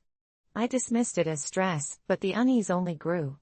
I started receiving anonymous messages on my phone, cryptic lines like, "Trust no one and he's not what he seems."